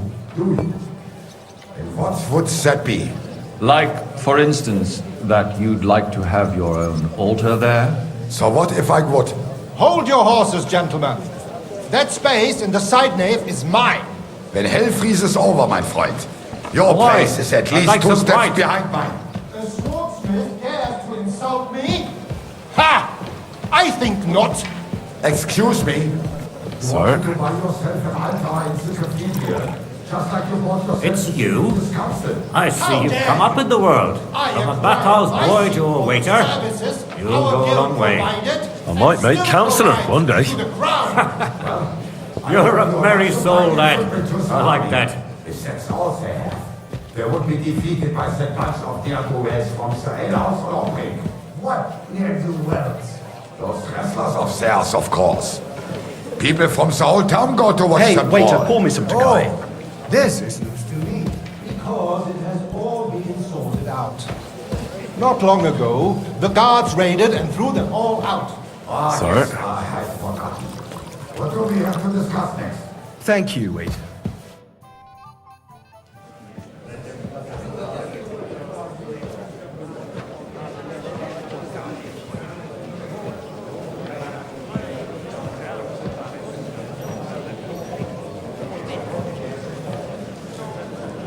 I'm telling you, something is being planned. Oh, I doubt it. No one's gonna tackle Rootard.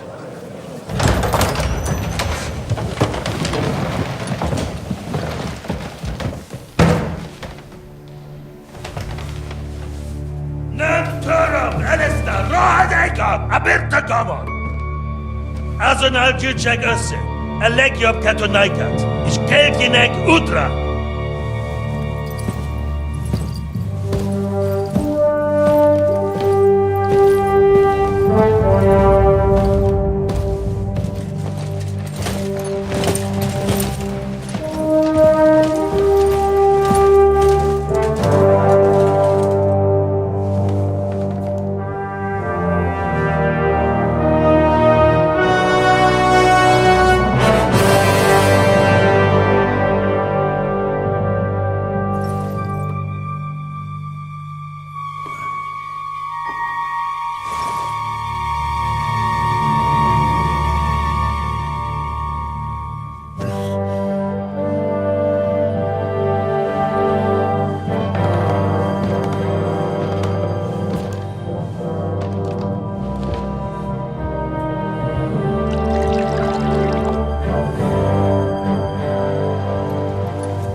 You have nothing to fear.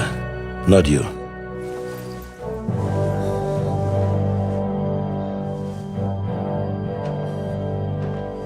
Unlike this plan of fights!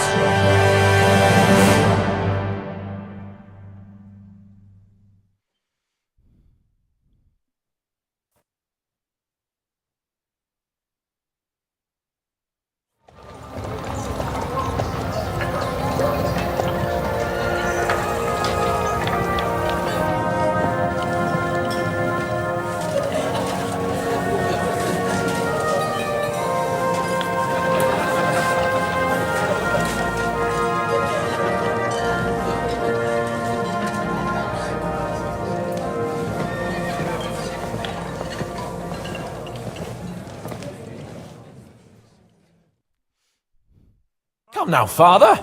Put a little life into your dying. Seen more cheerful priests at funerals. I'd rather be at one than here. I hoped I'd never see this fortress again in my life. Unpleasant memories? You have no idea. I didn't part ways with my father on entirely good terms. 20 years ago. And now you're 2 decades older and wiser. At your Ujit's parish, you spread the word of God to your flock, and you saved my neck and Henry's too. I'd say your father should be proud of you. None of that matters a damn to him. Who knows?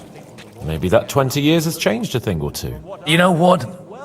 Let's drop the subject. Who's that French fellow you brought here from Malashov? The great Baron Brabant. Been everywhere, knows everything, and has the keys to half the kingdom. He's got more fairy tales than my old nanny. Can he be trusted? He's a blabbermouth, but a harmless one. Besides, he defended Kuttenberg, and you know how that went. If he were on Sigismund's side, he'd hardly have been locked up with me. Do you know any of the guests here? Most of them I'm seeing for the first time in my life. It's a pretty varied company. We've had bandits, nobles, burghers, a priest, and even a rabbi coming together here. It's like the start of some joke. Wait a moment. Rabbi, you say? The Gutenberg rabbi? Yeah. He came with a retinue. But for now, they're keeping mostly to themselves. Maybe you should go and welcome some of them. After all, this used to be your home. And you're a spiritual man too, so you should have something in common. I wouldn't be too sure. But I suppose I can try.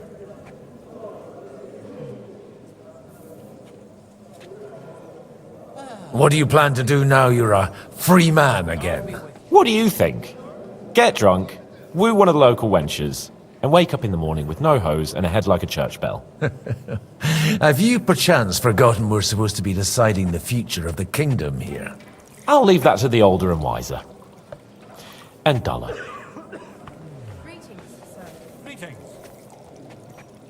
Dear me. I'd rather creep off into some corner with a full wineskin. But I suppose I'll have to introduce myself to the rest of the guests, eh? Indeed you should. After all, you are one of the lords of Rabosh. Oh, don't start with that.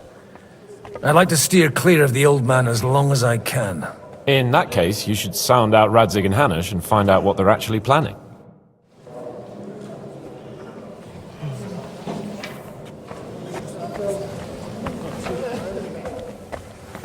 Greetings. Jesus Christ be praised.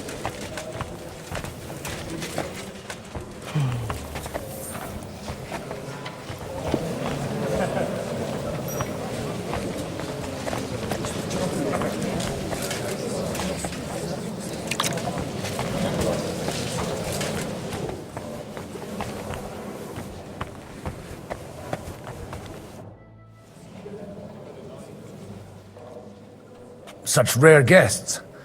One wouldn't expect to find among Christians representatives of your community. I'm Godwin. My greetings to you. Peace be with you. Neither would one expect a priest here. And yet... How do you know I'm a priest? It's not difficult to tell. After all, we have much in common. And we are both a little on unfamiliar ground here. I'm Yehuda, leader of the rabbinical court in the sacred community of Gutenberg. And this is Samuel, my aide. Who would rather not be here at all. Why did we have to come here, Sadie? Can you not see everyone is staring at us? Because we all need to help each other in this time of need. And why would they not stare when you are frowning so?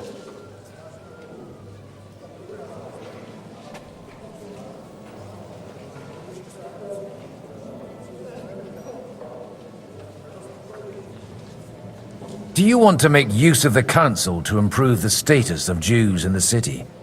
Not at all. However, we would like to give the council something it is sorely lacking. The situation in the town and the kingdom is unsustainable. The whole land is on the brink of destruction. You have men and weapons. We have the means to sustain them. Why are you telling this to a Koimer? You wanted to deliver what we brought to the Margrave and quickly leave. Everything in good time, Samuel. We have just arrived, after all. Did you come to lend money to the lords? Not to lend, but to give. Help given to the needy is repaid only by God.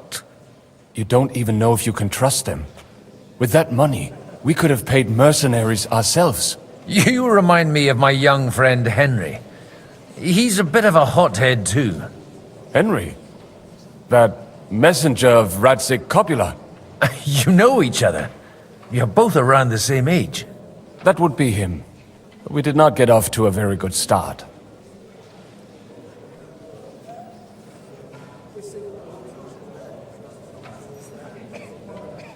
Well, maybe you'll get to know each other better.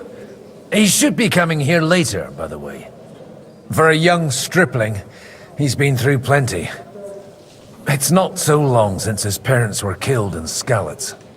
He was supposed to become a blacksmith, and instead, he's roaming the world, risking his neck at every turn.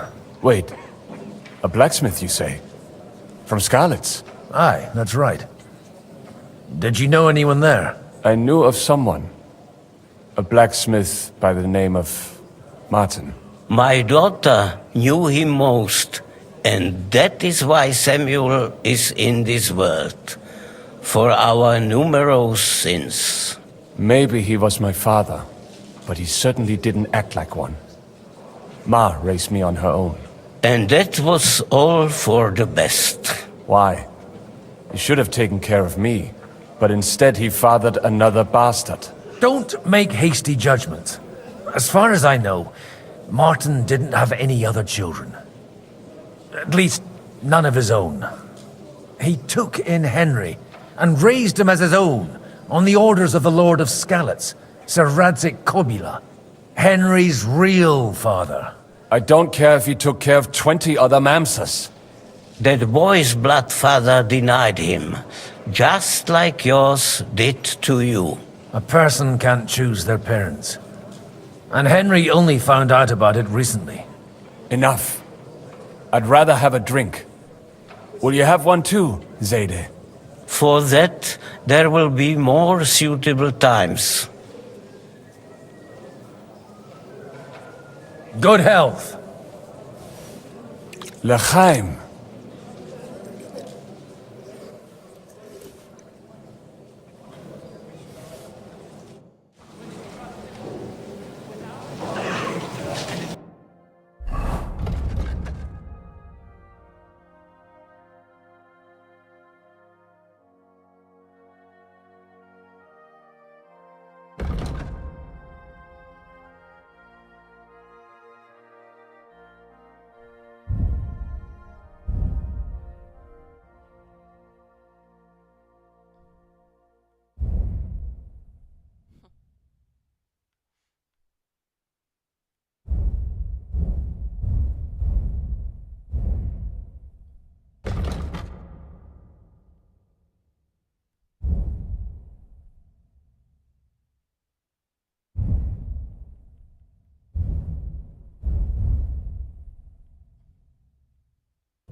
Noble house. All he can command is a band of mangy bandits. Jobst is right. We must grit our teeth and wait for Sigismund to run out of money. That's how it'll end eventually.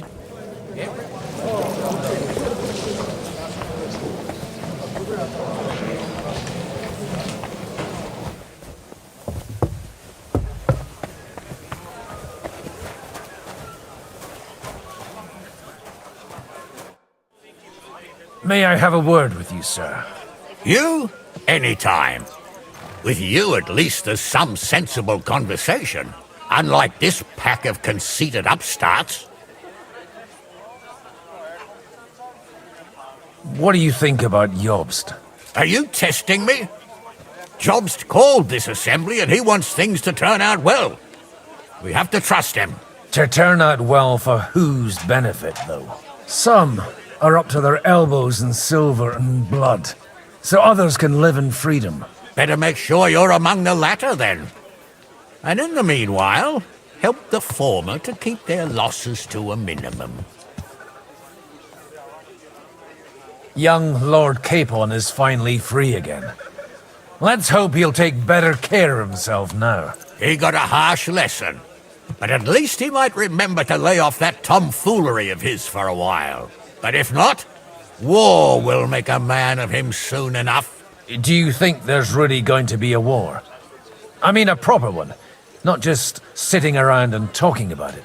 I sincerely hope so. Whoever sits around risks nothing. It's time to get off our asses and take action. Have you got something against the Kuttenberg nobles? Their forefathers lived up to their ears in dung.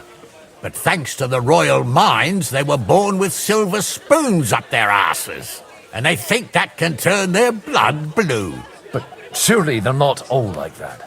And they are our allies. Allies or not, someone ought to show them their place. Godwin, you wouldn't be avoiding me. We didn't have much time for conversation on the way here. Let's rectify that. With pleasure, sir. As it happens, there's something I'd like to ask you. What are you expecting from today's gathering, my lord?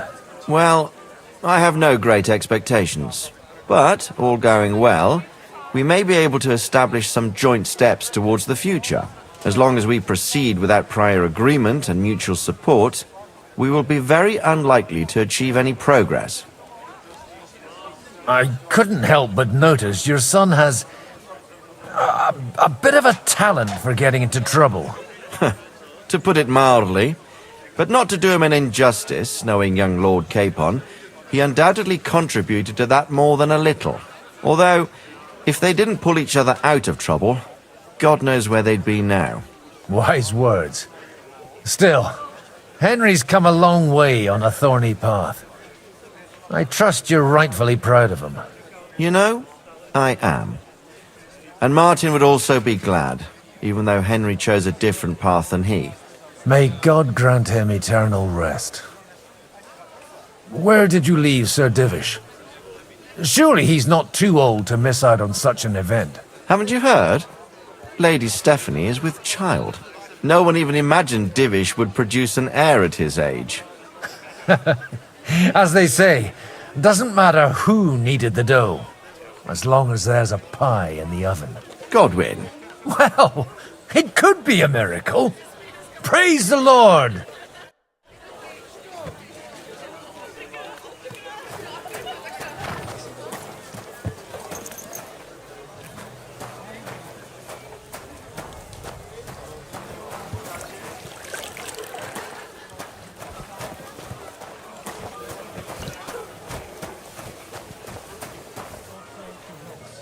God bless.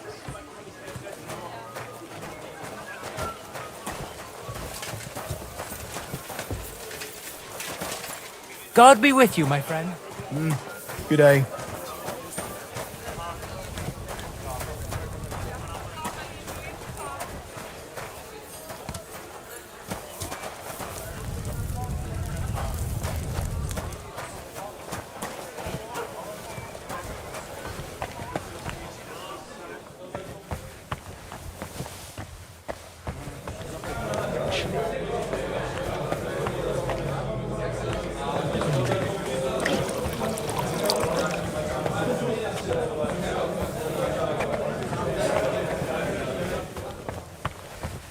No, it needs a bit more.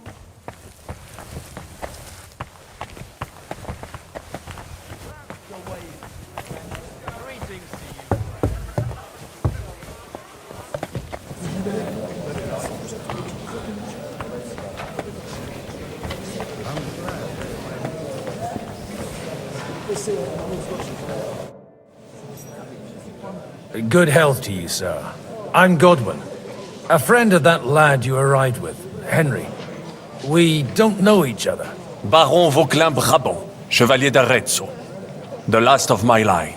I am a warrior, a traveler, a strategist, and also, à ma manière, a poet. My word. Isn't that exhausting? Mais non! And I'm glad to meet a new friend. It's a pleasure to make your acquaintance, Baron. I knew right away we'd hit it off. How did you end up imprisoned in Malashov? Ah, c'est une histoire compliquée. It was after I heroically led the defense of Gothenburg, and only lost it narrowly by an unfortunate turn of events. That needs some explanation. What unfortunate turn of events? Oh, misère. It is clear you have never been to war.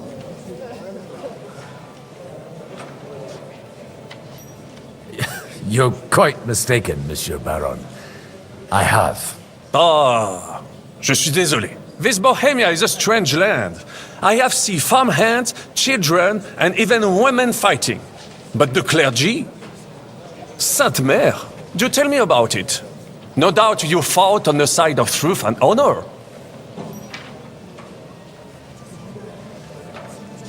My last big battle was in Kosovo. I've heard of this battle. Many great men fell there. Aye. And it was there I decided it was nothing for me. So I settled down in the presbytery in Ujits. Then, what are you doing here at a meeting of opponents of the crown? The Lord moves in mysterious ways. You say you're a poet? How about a verse or two to amuse us? Jamais. Is poetry nothing but a fuss to you? Is a poet a gesture for amusement? I think not. To recite, I require the proper mood. And besides, few here would understand me.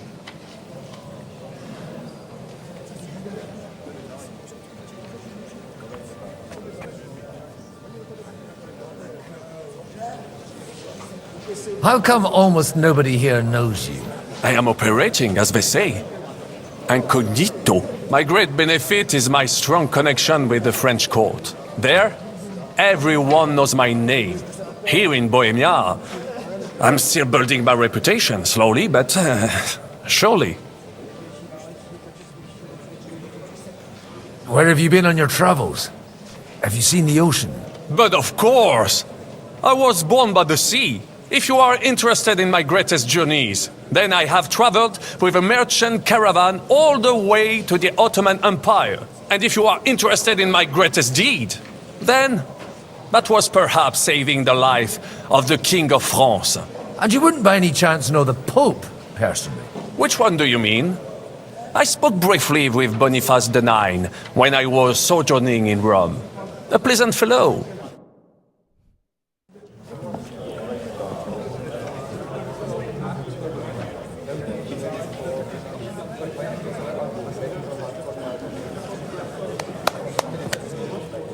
Dear friends and allies, in these troublesome times, you all know why we're here. The question remains, what to do next? Sigismund is facing troubles in Hungary, and here too, he is up against resistance. He's a capable strategist, but a poor diplomat. Mark my words. If we wait him out until winter, he will leave of his own accord. By winter, he'll have torched all our fortresses and carried off everything that we possess. Are we seriously gonna wait and cower in a corner? Or are we gonna drive them out in shame?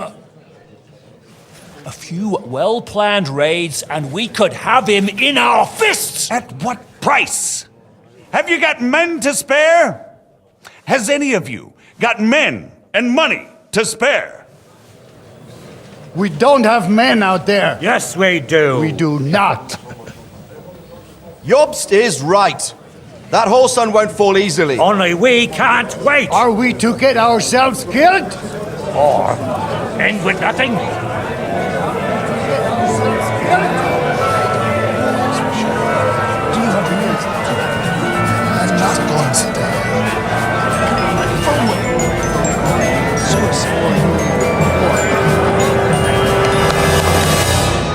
Friends, we'll get nowhere like this. Let's adjourn ourselves and try to think it through.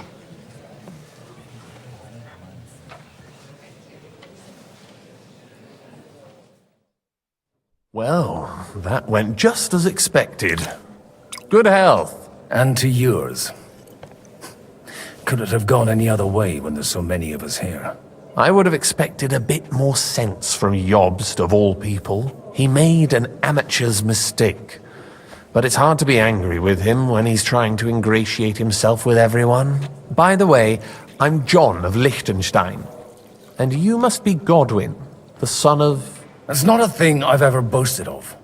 How do you know that? I have my sources. From what I've heard about you, I'd judge you could be quite useful to me at today's gathering. Is that so? Indeed. And that's why I'd like to ask something of you.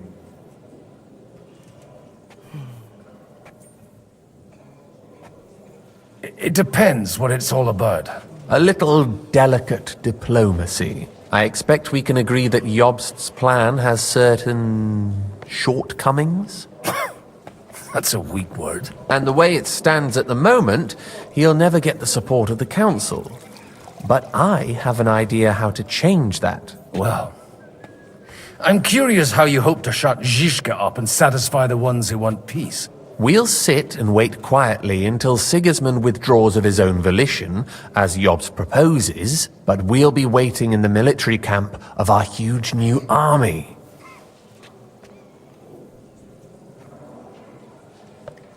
If Sigismund decides to mount an attack on the camp, it'd be a massacre. Ah, but it won't. Sigismund's army is demoralized and weakened.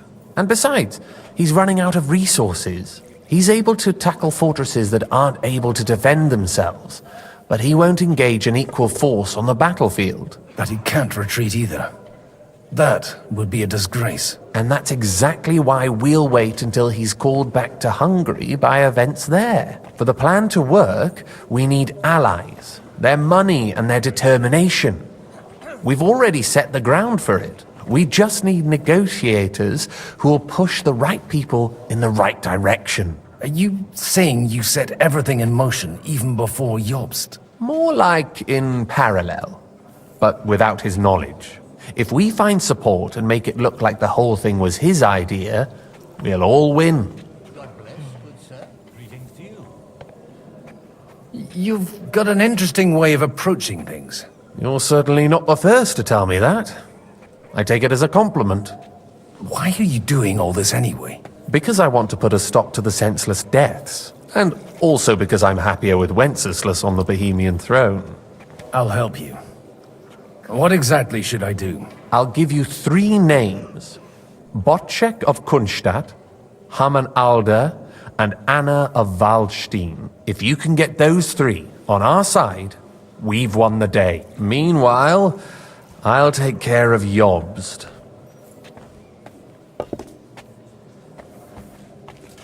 Tell me a bit more about those people, so I know who I'm dealing with. Certainly. Who do you want to start with? Anna of Waldstein. The widow of that rich mine owner. What was his name? Wenzel Bartosz. And I'm not surprised you forgot. I was quite surprised to see her here. Assemblies like this are more of a male affair?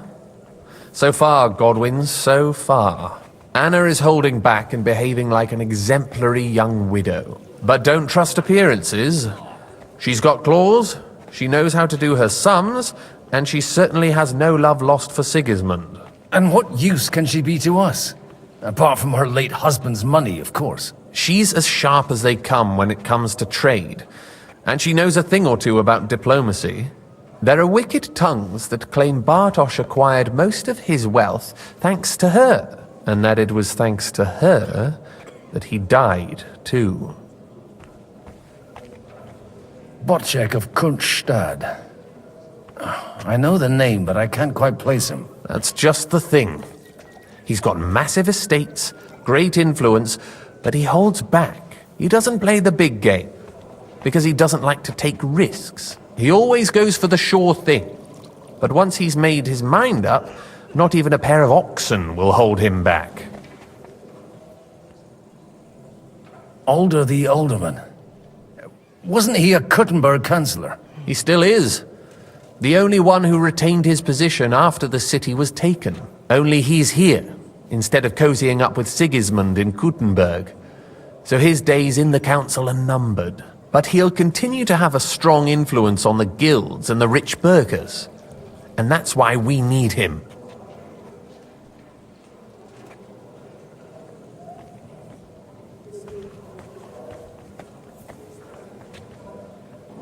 I'll get on it then. Wish me luck. I wish us both luck. Before the day is over, the die will be cast. Success to our plans.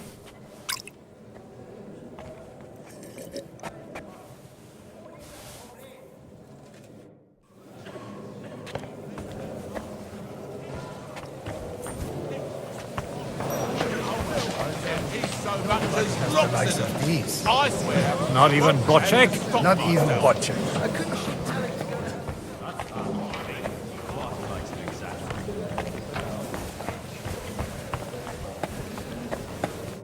God be with you, noble lady. There's something I'd like to ask of you. God be with you. What would that be? Your diplomatic support. And your money. No beating around the bush, eh? I like that. But what do you want my money for? Margrave Yob's plan has some gaps, milady. We need to gather enough resources to... To muster an army that Margrave can't afford on his own? Christ! Be praised. You're astute. I should say so. All sorts of people have their eyes on my money, and divining their intentions is a necessity. Although, between the two of us, it isn't hard to figure out what Liechtenstein is after. Hit the nail on the head again, Mom. You're well informed. I am rarely mistaken. I'd say you have a better nose for people than most of this crowd.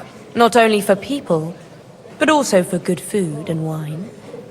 And beneficial deals. Then you're in the right place. This occasion provides all of those things. The wine here is average. The cooks lack imagination. And I have yet to hear any interesting offers. So, to the point. What is it that Liechtenstein wants from me? Nothing more than support and resources for an army to parley more effectively with Sigismund. Nothing more? I'd say that's plenty. And why ask me for help? Why should I, of all people, take the risk?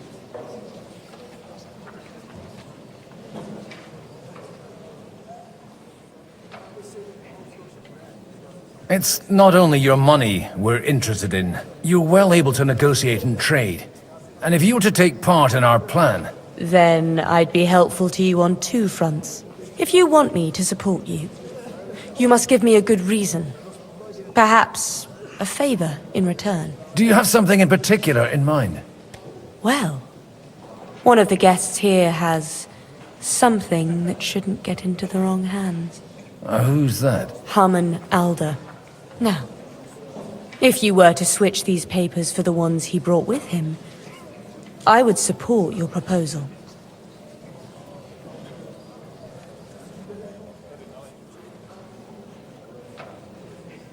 And these papers I'm supposed to switch, what do they concern? My relatives somehow dug up some trade contracts between myself and certain undesirable parties. You were dealing with the enemy. They were not the enemy at the time. My conscience is clear, but I'll rest easier when those papers are in my hands. I'm supposed to rob an ally. Haman Alder was given the documents to deliver to the council. He hasn't yet had a chance to look at them, so he won't even notice the difference. All right, I'll help you. Or at least I'll give it a try. Alder will surely have the papers in his saddlebags, which he left in the shed on the outer courtyard. Bring them to me, and put these there instead. But watch yourself. Odorin's groom has eyes everywhere.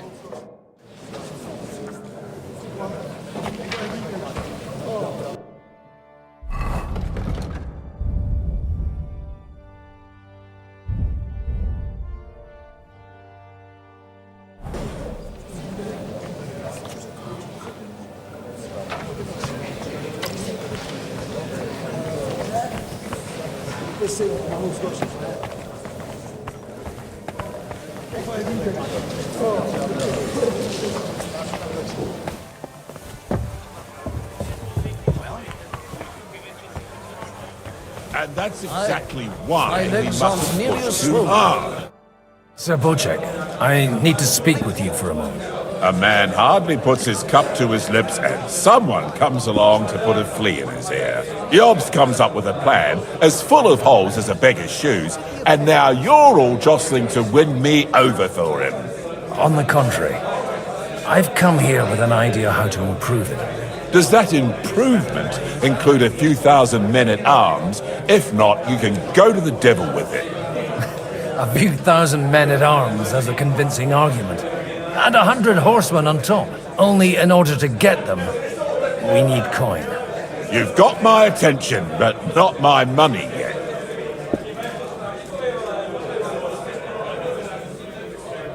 How can I persuade you? I need guarantees of security. I don't want to end up like Rutard. Of course. Once it comes to protecting property, ideals go out the window. You can talk, since you haven't got a pot to piss in yourself. If you were in my position, you'd think differently. I have a lot of property, lots of subjects to look after, and along with that, the Lord blessed me with a large family. I can't risk it all in a conflict with Sigismund. So you need guarantees that you won't be left standing in the cold if you openly oppose Sigismund? My guarantee is called Yitka. She's my niece. If I succeeded in marrying her off to another strong house, I'll have the certainty that I won't be left alone. Maybe it's enough to find a suitable groom among the allies. Perhaps someone of suitable standing who Yitka would also gladly accept. I don't want her to be unhappy.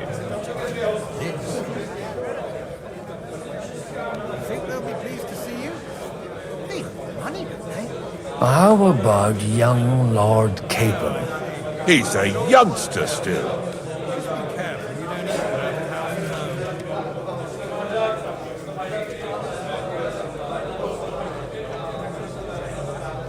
He may be young, but he's got something between his ears. He's got battle experience. And when he gets the estate that's his by right, he'll be well secured for life. If he gets it. Right now, Hanush lords over Rattay and seems quite happy with that state of affairs. On the other hand, the lords of Lipa have a good reputation, and Hanush can always be relied on despite his temper. Maybe it's not such a bad idea.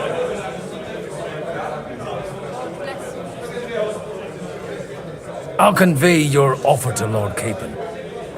If he agrees, we can celebrate our lives. I don't care what the young lord thinks. Hanush is the one to decide. If he agrees, I'll be happy to support your plan. Pushing a friend to tie the knot to save the kingdom. Things have come to a pretty pass. The kingdom will not forget his sacrifice. Now stop dilly-dallying and go and tell Hanush. God bless. Greetings to you, friend.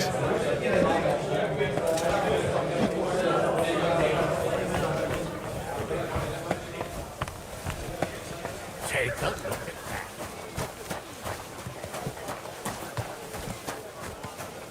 that. What? God bless. Aren't you a bit bored? What's your problem? The horses are fed and watered. I'm not idle. God forbid. But standing around here must be a pain in the arse, no? You might get thirsty. Not really. What of it? Shall we roll some dice? I'm sure you can take a little breather, eh? Well, all right. But just for a little while. I'll wait at the table over there.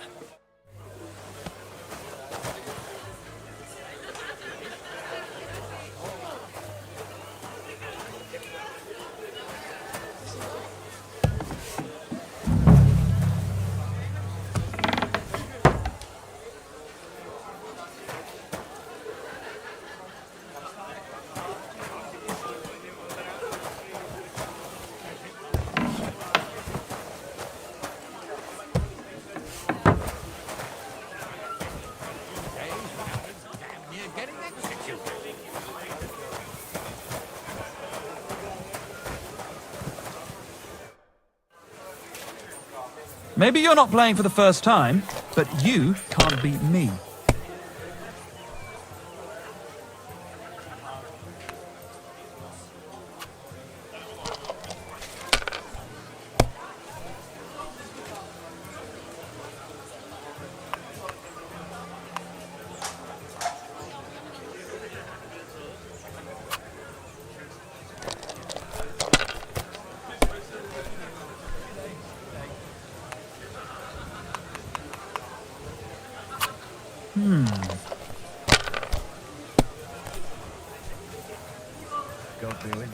Greetings to you, friend.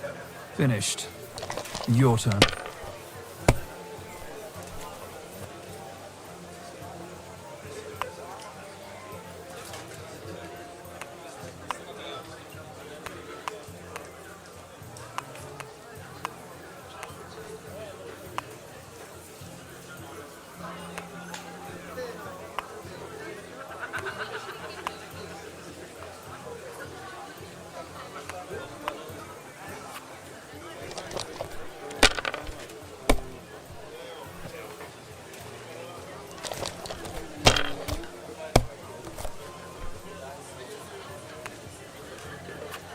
Alright, that'll do.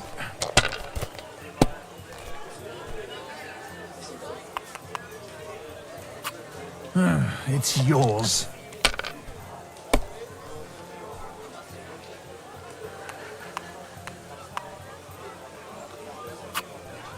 Good game, friend. The money's yours.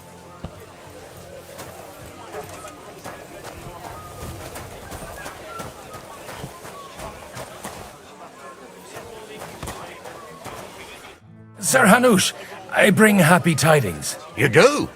Let's hear it then. I've gained us a powerful ally. And who is it? I hope it's not one of those Kuttenberg stuffed guts. On the contrary, it's Bocek, the Elder of Kunstadt and Podjebrad. Kunstadt? By Christ, he's the last one I'd have expected to step up. How the hell did you do it? Well, there's one little catch. I had to promise him... I don't even know how to begin. Out with it. Lord Kunstad has a niece, so... I arranged a betrothal for young Lord Capon, with your blessing if you agree. Hans Capon is to marry Yitka of Kunstadt. Godwin, you conniving old bastard! Oh, fuck. I don't believe it. So, young Hans is to marry Kunstadt's daughter? Niece. If you're serious, I'll make sure that you get the Rattay parish. Or you could make me the abbot of Sassa. Or what about a bishopric? Forget it. Soon I'll be paying for a wedding. Not a word to Hans. I want to tell him myself. But let's drink to it, shall we? I must sadly decline, sir. I'll take that personally.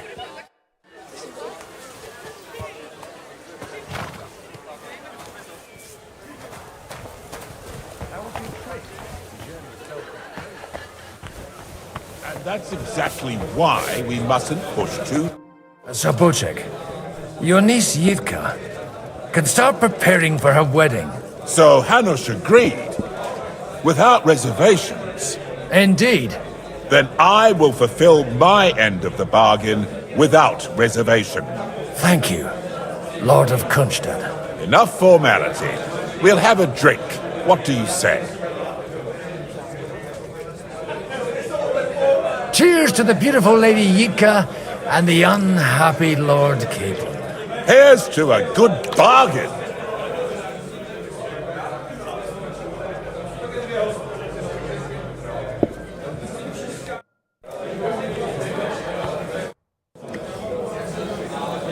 You seem a bit out of sorts. Anything wrong? Oh, these grand aristocratic assemblies are nothing for me. I'd be happier if they just told me in the morning how it all went and what my boys have to do next. But then you'd miss all the grub and the booze, and the gossip. Oh, and have you heard anything interesting here?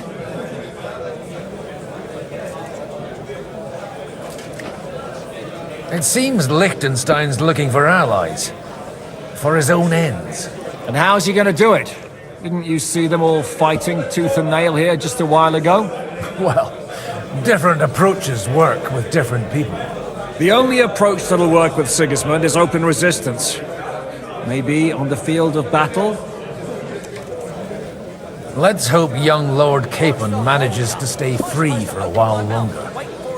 Ever since leaving Rattay, he's gone from one pile of trouble to another. That's one thing you can always count on him for. I'll gladly wager with you he'll end up in some other shit by evening. God forbid. Henry's not here now to pull him out of it. In that case, it'll be up to you. I'm sure you wouldn't leave him to disgrace himself in front of Hanush.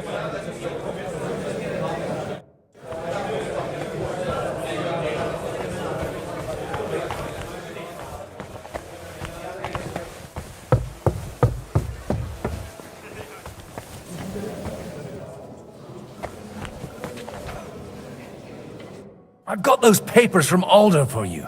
Quiet! You don't have to announce it to everyone. Milady, with all the clamor going on here, I can hardly hear my own thoughts. Here they are. You're more capable than I expected. Thanks for the help. You're welcome. And now you're part of the bargain. As agreed. I will support Liechtenstein's proposal with both words and money. Thank you, noble lady. God will... Yes, quite. But let's drink to our bargain, Godwin. How could I refuse a toast with such a fine lady? To your health, Lady Anna. And to the success of our efforts.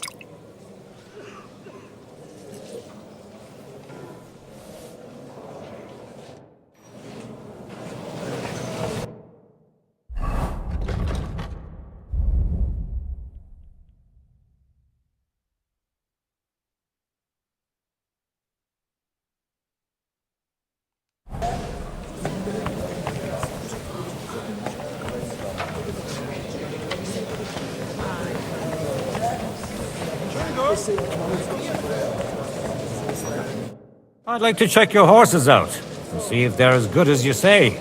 Ha, even better. But you won't believe it until you see for yourself. And you might not believe your eyes when you do see them. Well, well, we have a new guest. I wanted to... You wanted to apologize for crashing into my home without it by your leave. Or to arrest my guests some more? I want to have a word with Alder. Well, I'm having a word with you. I apologize, Father. For interrupting our conversation? Or just for being you? Is that your... Unfortunately. Speak up then. What are you doing here? I came with a delegation from Sir Hanush of Lipa. Is this a joke? Why so strict, Martin? 20 years ago, he was nothing but a cheeky brat, only interested in wenches and booze. I got him a place at the Archbishopric to have some sense beaten into his head. Only it wasn't long before they kicked him out. And then I find out he's settled in some backwater parish in Sassau. But he took his boozing and whoring along with him, lost everything, and then came creeping home again. Huh? Try saying it again a little louder. They might not have heard you in the outer courtyard. You have the impertinence to show me your face after the way you disgraced our whole family?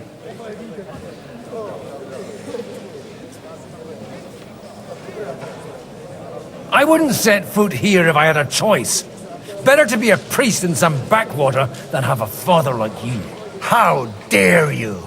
You're as shit a father as I am a son. We've got nothing to blame each other for. And now let me speak to Alder. You're dishonoring your host. I can't dishonor someone who has no honor. If you had any, you'd be... That's enough. Christopher. You won't get away with those insults. I challenge you to a duel. We've never met, and we have no cause to be enemies. Take back your challenge, and we'll sort things out peacefully. You've got no other option. You insulted Father's honor. Gentlemen, surely there's no need for violence. I can have a word in private with Lord Odorin, the second, as he desires, and then... Out of the question. This uncouth lout needs a lesson, and he's got plenty to learn from Christopher. By God's grace, I have at least one son I can be proud of. You want satisfaction? You'll get nothing but shame, as always. Suit yourself, then. We'll fight. Come to the outer courtyard, quietly. We don't have to put on a show for the crowd. After you. Well, that's that. Now, where were we? Shouldn't we rather... No, Christopher will sort it out, you'll see. Make room for us. We'll just settle a very private matter. It's an honorable duel, man against man. Stay back. Swing with your whole arm, not just your wrist. Stand firm. Otherwise, the first strike will put you on your arse. That will do. God be with you, my friend. My God. Where did you learn to wield a sword like that? Father always said you were a good-for-nothing boozer. But you could teach sword fighting in a school. I was in a war. Right after they kicked me out of the archbishopric. And you ought to know yourself. Not all the faults that Father sees are real. Aye. Well, I apologize for going off like that. I had to, so that... So Father would be satisfied. I know. Only he'll never be satisfied. The sooner you realize that, the better. I thought he was the way he was because his first son let him down. And he hoped at least his second would become something.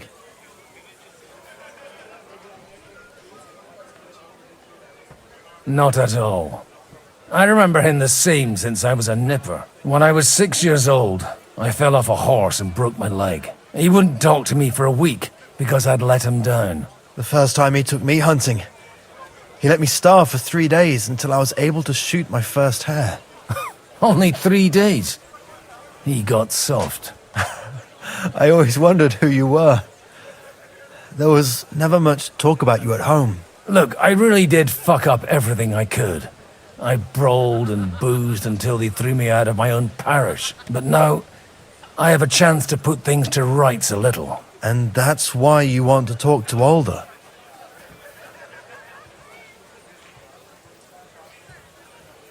I've got to get him on our side and to cooperate with us. Aren't we all on the same side? Maybe everyone's saying that. But it's time to put it into action. After your encounter with Father, it won't be easy to get to Alder. Actually, I don't think you should even attempt it. Unless you want to anger Father even more. What else can I do, though? I'll talk to him myself. He'll hear me out for sure. But you'll have to trust me. And tell me what it's all about. All right, then. You've heard Yob's plan, right? It's a nice idea, but we can't wait around without an army to back us up. Only no one's going to pay for one, because that would be an outright admission of rebelling against Sigismund. Alder's got some clout with the councillors and burghers who are loyal to Sigismund. If he agrees, they'll follow. I expect Alder's not the only one you're after. You got that right. Leave Alder to me. The plan sounds sensible, and he's no fool. I don't know how to thank you. You can drag me to a tavern sometime. Pa doesn't need to know about it. You're starting to sound like a brother.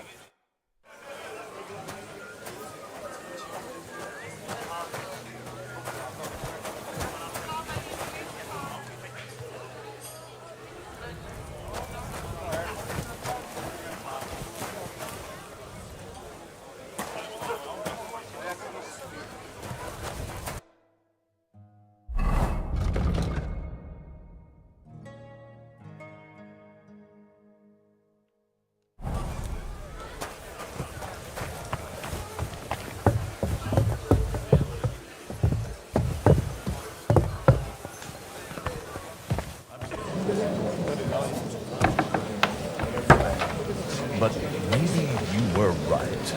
It was probably not the best idea to gather all the lords under one roof. At other times, I would celebrate hearing you admit a mistake, Margrave.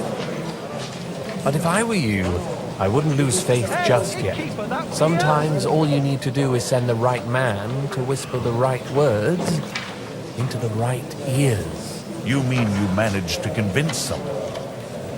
Someone influential? Not at all. I manage nothing.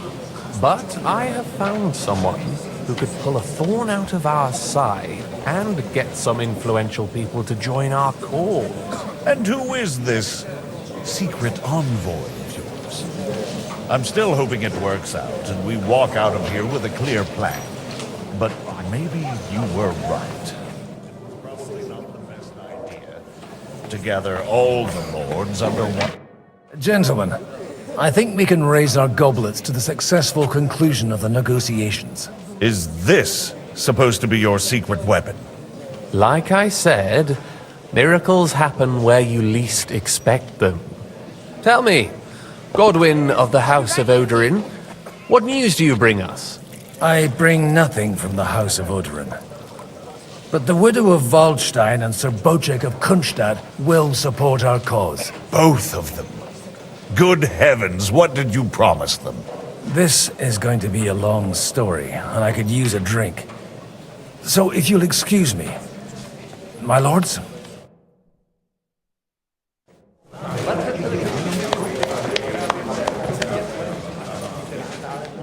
It would seem that we have all benefited from the break in these proceedings. New alliances have been formed. And I have also changed my plans. We shall still wait for Sigismund to withdraw his troops of his own accord. But we will wait with an army at our backs. And how are we to raise an army? Wasn't it made clear at the meeting that no one wants to take the risk? The only thing made clear was that each of us alone is weak, and that we could not find common ground. But that has now changed.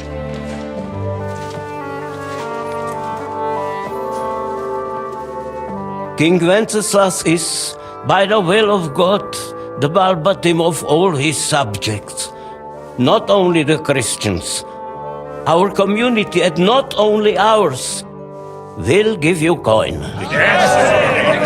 The Kuttenberg houses are still loyal to King Wenceslaus, and we stand with Lord Ruthard. And if that's not enough, the houses of Leipa and Kunstadt will unite and march side by side. My niece, Yitka, will take young Lord Capon as her husband.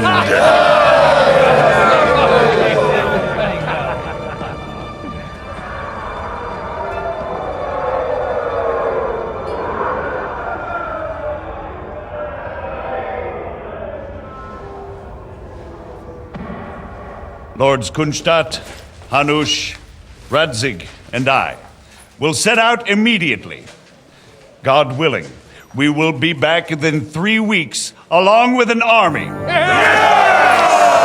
Now those are words worthy of a nobleman. My friend, I still believe that words are more powerful than swords.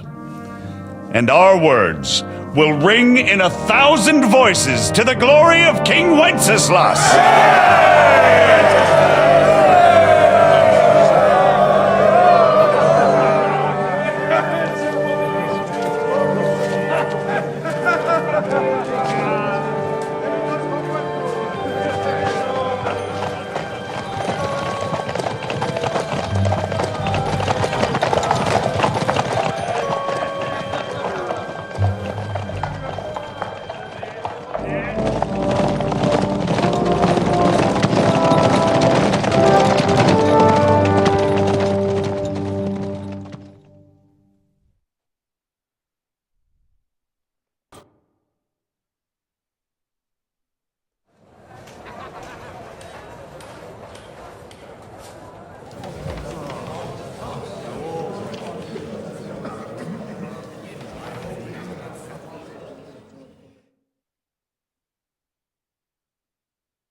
After we conquered the city, you promised to restore order immediately. And then I find out things are even more disordered than before. Your Majesty, we are sorry. We will put it to rights. You've already said that. I want to hear real solutions. We will put more guards on the roads and toughen penalties. We can have a few captured bandits executed as an example to others. We do not care about bandits. We care about rebellious nobles and burghers. What will you do with them? How will you solve the chaos in the town administration, the rebellious miners, and the dismal yields? And how is it even possible that a rebellion against the king is smoldering here in the city? What do you mean, sire? I hear the resistance is coming from the Jewish quarter, from right under your noses. Why haven't you done anything? We don't know who is behind this. Without evidence, we cannot punish them. Otto von Berghoff did not ask questions in Prague either. He acted. And I advise you to do the same. Find a couple of wretches in a hole somewhere, point them to the Jewish quarter, and give them free rein to do anything. The city's Jewish community was and still is on Wencesla's side. They need a warning. We do not even have enough men to... Marquardt, could you spare a few men for a while? Of course, sire. I'll assign them to Eric. He'll take care of it. So you see, all you have to do is make sure the city rebel get their share. You could at least manage that, couldn't you? And if the thought should cross your minds that you would get rid of the debts to the Jewish moneylenders this way, forget about it. Your debts will remain, up to the last groschen. Only now you owe us directly. And while we are on the subject of money, has the yield from the mines finally matched last year's? Sire, the deposits are dwindling, and mining is becoming increasingly difficult. And to make matters worse, the miners started rebelling. Don't take us for a fool. They'll stop rebelling when you pay them proper wages. Your Majesty, we can't do that. Silence! How dare you oppose the kingdom's protector? You're a bunch of incompetent sycophants! Chicken shits! Not any better than the scum hiding in the forest. I apologize, sire. I'll do everything in my power to... All I hear from you over and over again are excuses and prevarication. And results? None. I therefore placed the city council under the authority of Sir Marquardt von Aulitz, who is present here, with immediate effect. He will make sure you finally do your duty. But, sire, that would be a violation of the privileges granted to us as a free mining town. Silence! I am the only guarantor of your rights. You have to earn your privileges, not hide behind them. During my brother's reign, this idleness was perhaps tolerated. But that is over now. You were given a few simple tasks. But instead of working on them, you idled in the baths and lined your pockets. And let the traitors cast their nets undisturbed. But unlike my brother, I am capable of creating order. And I assure you, I do not distinguish between those who stand in my way. Be they beggars, noblemen, or city councillors. You have 2 weeks to restore order in the city and increase mining output. I want clear results, and you answer only to me and Sir Marquardt von Aulitz now. No one else.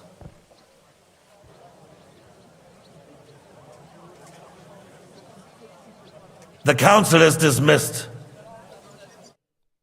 You, don't go anywhere, boy. Be so kind and remain here. Our throat has become rather dry. And we still wish to speak with our friend von Aulitz. Yes, sire. As you wish, sire. Between the two of us, Marquardt. And speak candidly. We have had enough of false flattery. Sire, you were harsh, but rightfully so. These councillors, they need to be shown their place. You suffered their insolence for far too long. And the same is true of the Jews. We know. Otto repeated to us several times that it is time to strike against them. We are glad he's not here. He would be intolerably self-satisfied if he knew we had heeded him. Boy, can't you see the king's cup is empty? You tend to us as if we were infirm. Boy, pour us a monastic wine. The monks had a good year. We have concerns, friend. The Hungarians are rebelling. Our army is falling apart, and we have enemies here on all sides. Would we had a proper army instead of human mercenaries. They cannot be relied upon. And we are no closer to our goal now than a few months ago. Thank you. It is a good year. If our father were still alive, he would have been astonished by the mess that a few years of Wenceslas' reign brought to us. With a single word, he would have put the nobility in their place, and the country would flourish. God grant him eternal glory. We won't need much more time. We'll arrest the traitor Odorin, and the rest will fall in line. You say the others will be brought into line, but what do you know of them? We know only a few of them. But there's a fortress standing on every damn hill here. What side are their lords on? We'll find out soon enough, sire. If only Wenceslas were not such a stubborn ass, and relinquished that throne that he has no use for anyway. The nobility, on the other hand, found a ruler like him very useful. They made a puppet out of him. Once you restore order, they'll join you. All you have to do is promise them the privileges they lost during Wenceslas' reign. First, they'd have to be willing to make peace at least among themselves. Jobst does everything he can to sow chaos, so that he himself emerges victorious in the end. This business makes me thirsty. Pour me some of that red, boy. Just waiting for the right moment. He'll switch sides when it suits him. But first I'll have to conquer a few and get a couple more lords on my side. Then they take the threat of war seriously. And Hungary. If Bohemia is a wasp's nest, then Hungary is a viper's lair. You will follow in his footsteps, sire, as soon as you get the chance. But the wine is good here. To your health, Marquardt.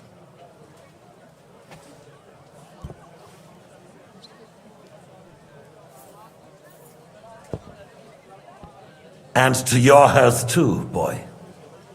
May your children grow in a land ruled by a good king. Thank you, sire. You are too magnanimous. Why? You did a good job. You can be proud of yourself. To your health, your majesty.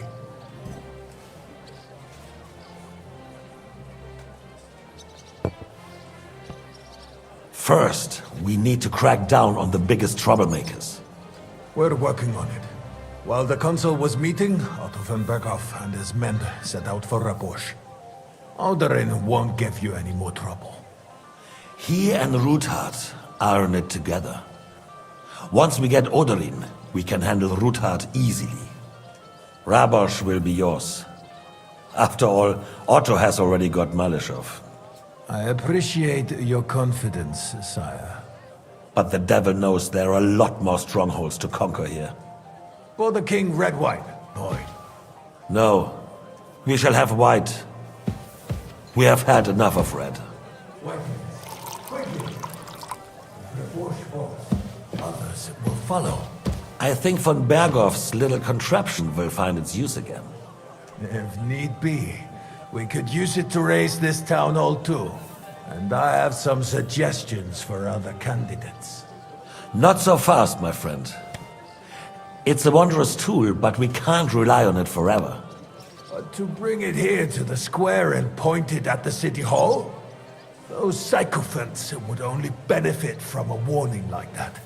It's a splendid idea, but it won't be necessary. The councillors are quite fearful enough already that they can hide nothing from us. There's been enough fretting, sire.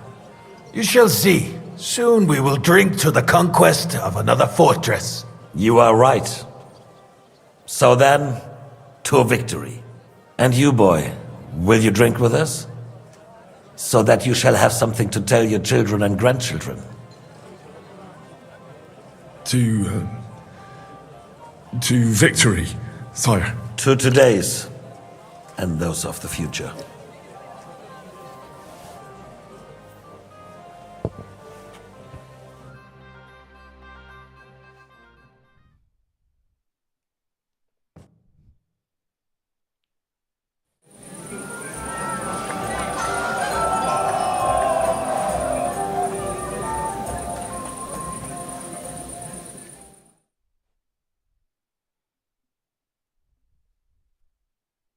Surely you don't want to break in. Stultorem mater, sempiter gravida. I will, sir. Never heard of it. Must be made in parish priest has quite a view, sweating at the altar, nearly drops his psalter. Alleluia Domine, Alleluia Domine. Under the table, even the notorious. Be quiet. You are as drunk as a fiddler. The sausages were awesome. Best thing we did when those two girls came. Now we close our doors for the evening. People here know what to do. There'll be plenty. You in need of something, my well-oiled friend? I'd like to drink a toast with you to our joint success. As they say, all's well that ends well. So, to brighter tomorrows. Touching. Come now. What's become of your poetic soul? I never had one. Truly? Not even a little? Well, maybe once. The older I get, the worse it is. Give me a few more years and I'll become a professional mourner. See now. I'll gladly drink to that with you. Only there's nothing to drink. We've run dry. Fuck. I've got a tongue like a slice of week-old bread after all that gabbing. Well, get something wet for us then. His lordship is so unsteady on his legs, he can't make it as far as the keg. To hell with that keg slop. Your father surely has something better stored away. I had my eye on him all evening. He had pictures brought from somewhere for himself and his closest friends, and left the rest of us to drink cheap dregs. Try and find one of those pictures for us, eh? I'm sure you can manage that. You can bet on it. I've got a nose for booze. I don't doubt it. Get sniffing quick. Fucking's for beggars. I'd rather eat well. Hunger, poverty, and plague. It's too much for a man to take. Even men of faith are cowed and faced by evil overpowering. Busty maiden in her pew, parish priest has quite a view, sweating at the altar, nearly drops his psalter. Alleluia Domine, Alleluia Domine. Maybe I should add some spice in. Good day. What would you like? Sorry, I don't want to interrupt, but are you busy? What do you think? A fortress full of hungry mouths and half of them noble lords accustomed to all kinds of debauchery. I haven't eaten so well in a long time. Lord Odoran was fortunate in his choice of cook. He didn't have to choose me. My old ma spent her whole life in this kitchen, and my grandmother before her. God rest them both. Wait, you're Kvieta's daughter, Madlenka. It's been a long time since anyone has called me by that name. I was afraid you'd forgotten me. You haven't changed at all. But I have, and you've changed too. You left a haughty young pup, and now you return... An old dog. Not at all. The years have been kind to you. And how have you been all this time? Did my father give you a hard time? Not really. When he remarried and had another son, his mood improved quite a bit. I also got married, and soon I had my little Elishka running around under my feet in the kitchen. Young Sir Christopher used to come and play with her sometimes. He was always a very nice lad. And your husband? Kuba? He died when Elishka was just a baby. He got bitten by a dog, and the wound festered. It was quick. God grant him eternal life. Tell me more about Elishka. She's a big girl now. She's a maid here for now, but I'm sure they'll find her a better job soon. Well, aren't you worried about her? A young girl doesn't have it easy in life. Even as a little girl, she used to beat up the boys in the village. I put up with all sorts of things without a peep, but not her. I spent half the day scrubbing that floor.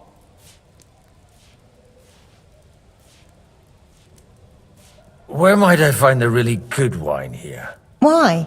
You don't like the stuff from the kegs? It's not for me. One of the distinguished guests asked for it. Aha. If you go down the cellar stairs, you'll see the pictures lined up on the table. It's Lord Odorin's best. He's drunk plenty of it himself today.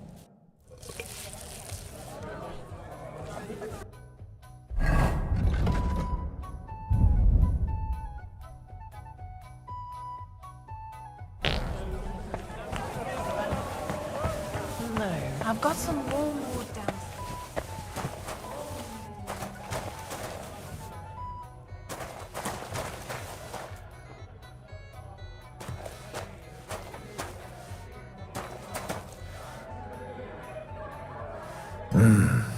Everybody likes a drop of white.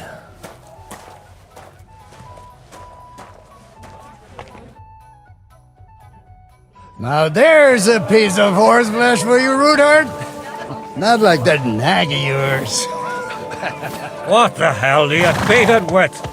It looks more like a damn bull. Sir! Sir! There's some horsemen right out front of the fortress. Ah, that's Peter of Pisac. He wouldn't come to the council, but he is coming happily to the celebration, you old fox.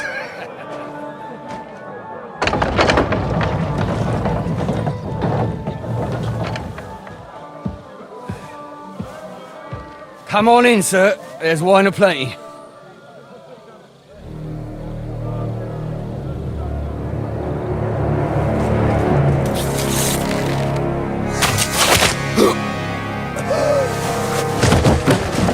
Hey! Hey! Intruders! Enemies at the gates!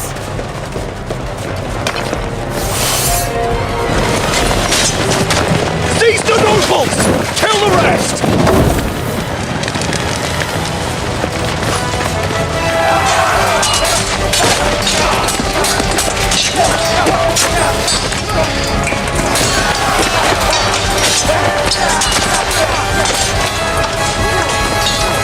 Holy shit!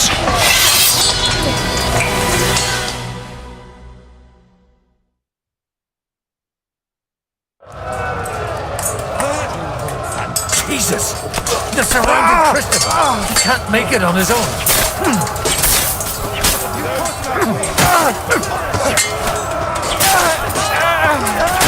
Get him!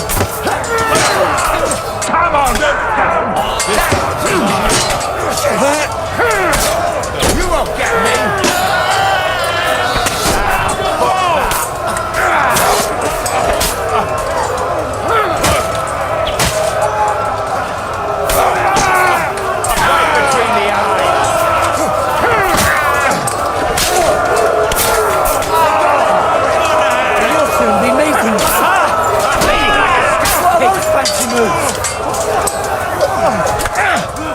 You haven't a chance!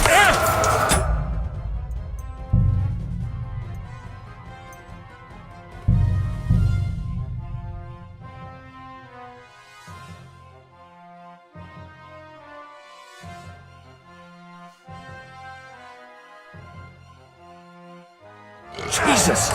The surrounding Christopher! He can't make it on his own.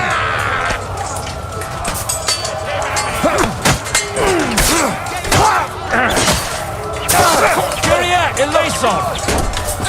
Good! I still can't... Too slow!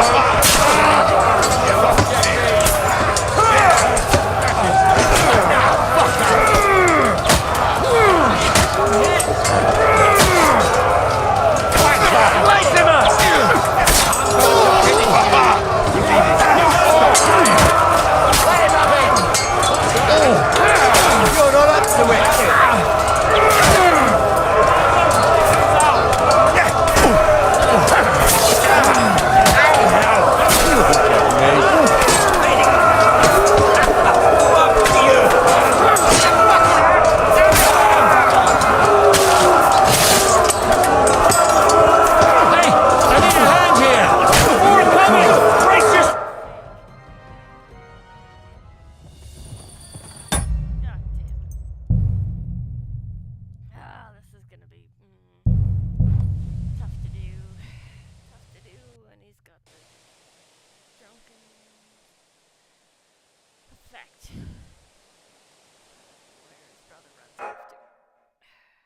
Jesus!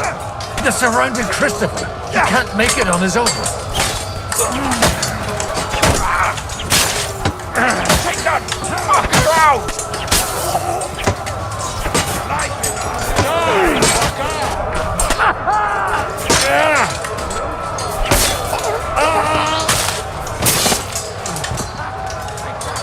He knows how to slide. One step back! Stand your ground!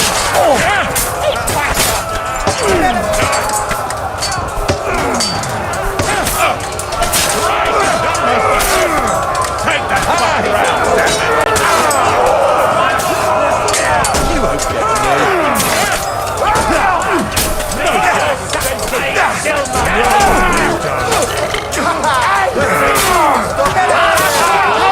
Brace yourself!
I'll sort you out nicely.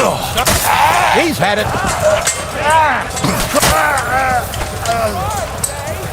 Now you're going to get it.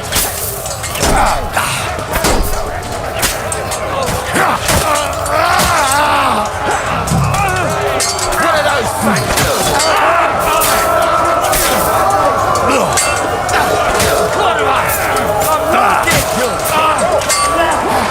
You won't get me.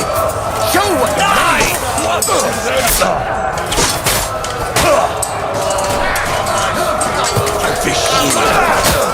need.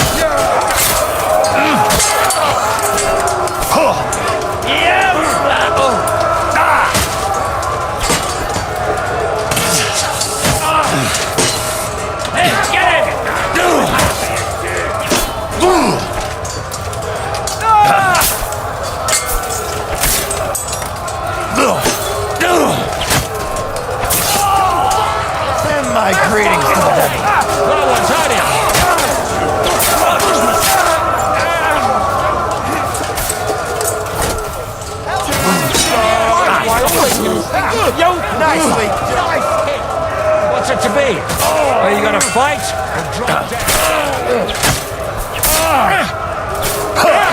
He's dead, yokel! You're done here, Horsens. I hope that's enough. That was a close shave. A little too close. Oh, fuck me. Do my eyes deceive me? Henry! Godwin! How did you get... Damn. I can't tell you how happy I am to see you. You turned up at just the right moment. Is everyone alright? Well, some are, some aren't. They captured Odorin, Kunstad and Rutard. And they took Alder and Conrad of Vector away too. They wanted to slay the rest like dogs. What about my father? And Hanush? They left with Yobs long before that. I'm sure they're all right, but not everyone was so lucky.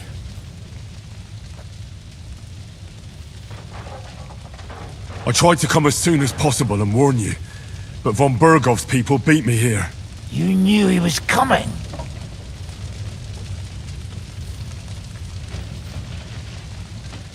He wanted Odorin. He probably had no idea they'd find most of Sigismund's enemies here in one place. I bet he couldn't believe his fucking luck. And Sigismund will be moving at a gallop. We have to be really careful now. One wrong move, and he'll hang the lords. Is there anything we can do? Definitely not right now. We'll treat the wounded, bury the dead, and get the hell out of here. Then we'll hide in the Devil's Den and wait for Jobst and his army. If I survive the journey... Oh, God's teeth. That stupid nag nearly broke me in half. The king announced one more thing at the council. He asked the councillors to ransack the Jewish quarter. That is, he ordered it, more like. Fuck! Liechtenstein's got his people there. They could reveal a lot. The city rabbi is sitting upstairs in the hall. At least he's safe here. They're our allies. We have to help them.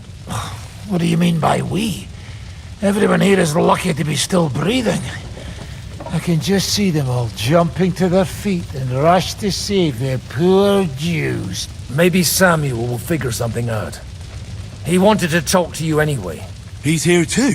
Aye, escorting the rabbi. You should go and see them as soon as possible. And tell Liechtenstein too. Anyway, we've got work to do. Godwin? Give me a moment. I'll go and see Christopher first. Guard the walls until morning. If anyone shows up, I want to know about it. I'll be with Christopher meanwhile.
Sturdy.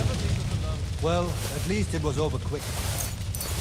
Though, he almost took Hinek of Kunstad.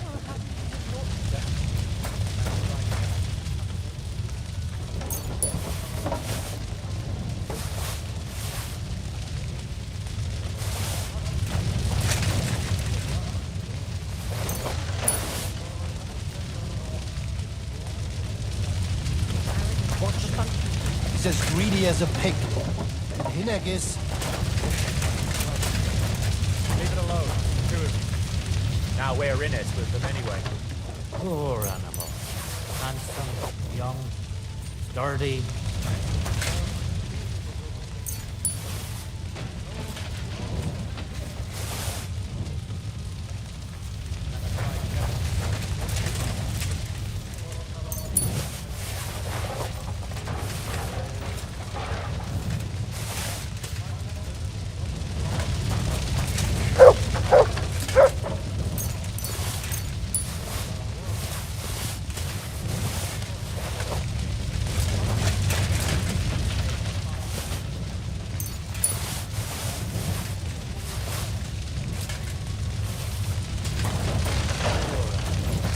Handsome, young, sturdy. Well, at least it was over quick. No, you almost...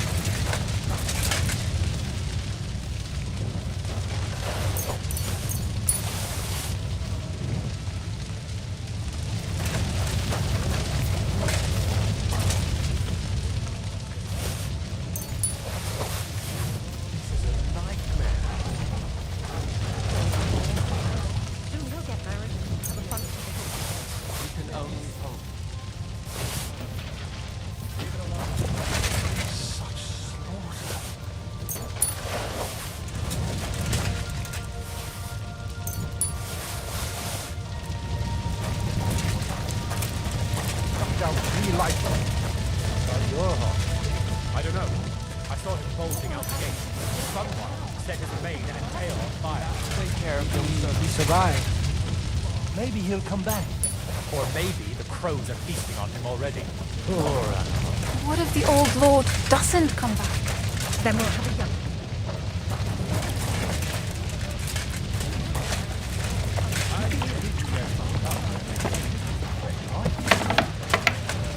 I don't...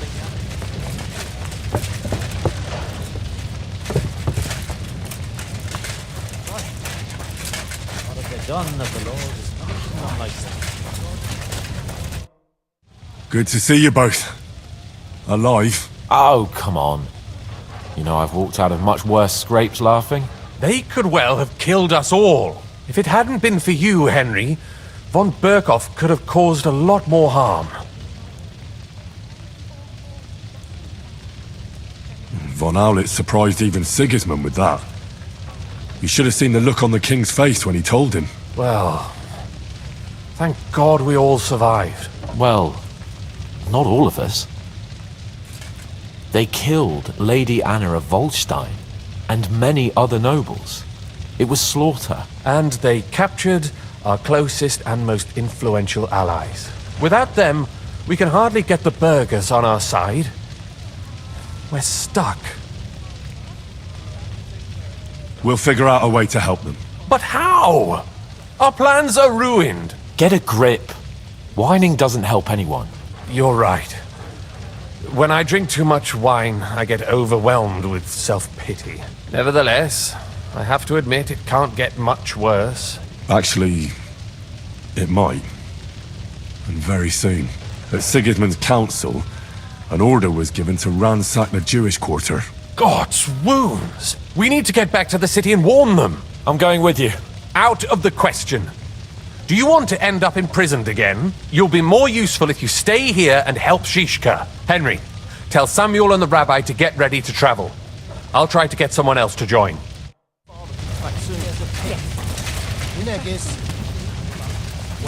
Look what I have for Leave you. it alone, the two of you. Don't come back. Then we'll have a young.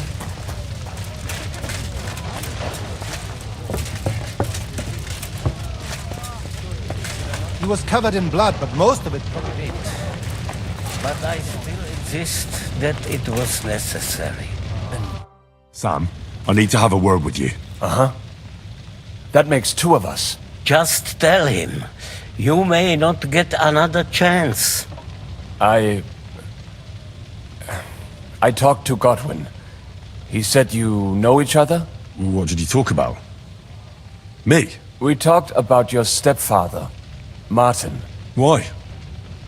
Neither of you knew him. It's true, I did not. But I tried many times. Remember how I stared at your sword when we first met? I recognized the Master's symbol engraved there. Well, the thing is, I am Martin's son. What? Pa's son? How did... Yes, his son. That is, his bastard son.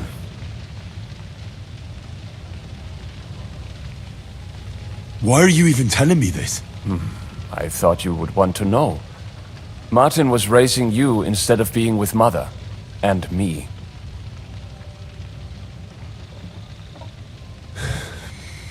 I know what it's like. My real father rejected me too. I learnt the truth only after Pa's death. You know, all my life, I thought if I did not give a shit about that man, it would be easier. But now that I know I will never see him, it troubles me that I did not get to know him. I can tell you about him if you want. But now is not the right time. This is not the end. We have to go to Kuttenberg, now. Sigismund ordered confiscation of the property of people in the Jewish quarter. The king has approved Xere. He's no king to me. He's a fucking whoreson. What's a Gezerah? That is hard to explain. Nonsense. It is as clear as day. Christians set out to kill our people. Innocent and often defenseless. Ransack their houses and divide the loot. And all that with the king's blessing. This is what we were afraid of. But we did not expect Sigismund to be in such a hurry. We need to get back into the city and get the people out, quick, before it begins. Will you come with us, Henry? Every man counts. I'll come. And Liechtenstein already knows about it too. Very well. We should... Let's not waste time.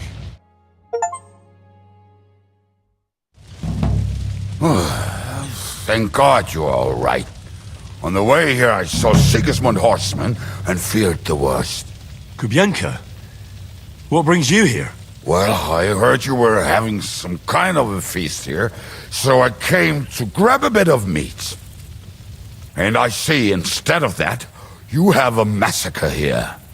Well, the real massacre is yet to come if we don't do something fast. We have to get to Kuttenberg. Can we borrow the wagon you arrived on? But of course. I borrowed it too, if you know what I mean, but, Could you stop blabbering already? We don't have the time. Easy, Ingele. And you, sir, if you can, come with us and help us. All right. But could you please tell me what the fuck is going on? I'll explain to you on the way. Time is running out. Are you coming too, Sir John? Of course. Let's go then. Baruch atah Adonai Eloheinu, melech ha'olam.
Settle down, son. If you must keep your tongue busy, then use it to pray. Would you tell me what the fuck is going on already? Sigismund ordered an attack on the Jewish quarter. We need to get everyone out of there fast. Bloody hell. I just got ailed up so nicely today. Oh, that is just great. My mother's life is in the hands of a drunkard. Enough with the talking. Can't we really go any faster? Just hold on tight back there.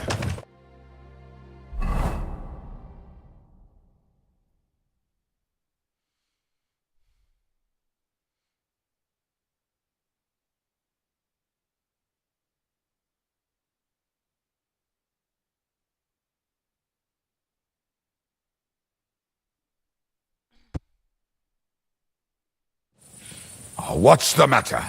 Why are we stopping? We will walk from here. We cannot drive right into those murderers' arms. But how do we get into the town then? We will go through Sheol. There are many abandoned mine shafts under the town. One of them ends here. Won't it collapse on our heads? We'll find out soon enough. Follow me. What a blessing it is to have found the passageway. I would be happy that. We all would, Glenn.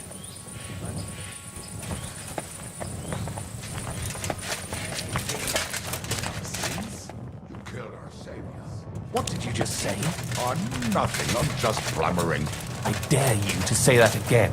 Loud and clear. You know what, sir? Just ignore me and be glad I'm here. And you up front, pick it up a little critter. My arse is getting numb. I heard something.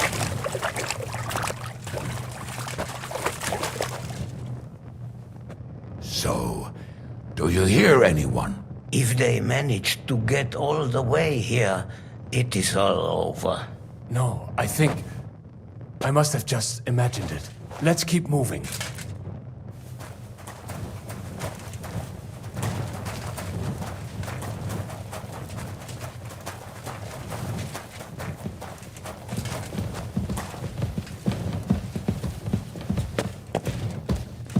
We should split up here. Me and the rabbi will go this way to the shul. We have to take the Torah and warn everyone. What about us? You keep going straight ahead and then to the left. You'll get right to the King Solomon Tavern. Gather up all the secret documents and wait for us. Shouldn't someone come with you, just in case? How about Kubienka here? Henry and I can handle it. Well, if you insist. Was that all the contempt you could muster up? Well, good luck. We'll see you up there. We have to go this way. Hopefully we'll find it quickly. I left a stack of my papers in the tavern. And if they fall into Sigismund's hands, people in other towns will die too. Do you think we're going to make it in time?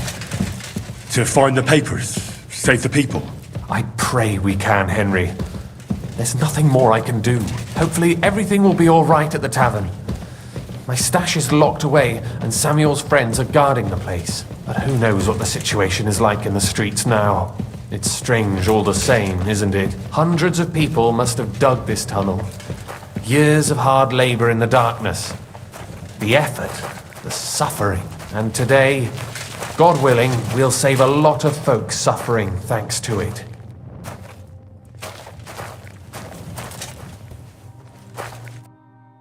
Damn it! What's the matter? The door leading up to the tavern is open. Samuel's men wouldn't have left it like this. Somebody else must have got in.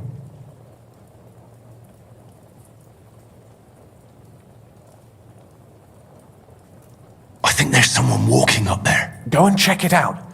If they took anything down here, they mustn't get out alive. I'll gather up my things in the meantime. I'll meet you outside the tavern.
Damnation.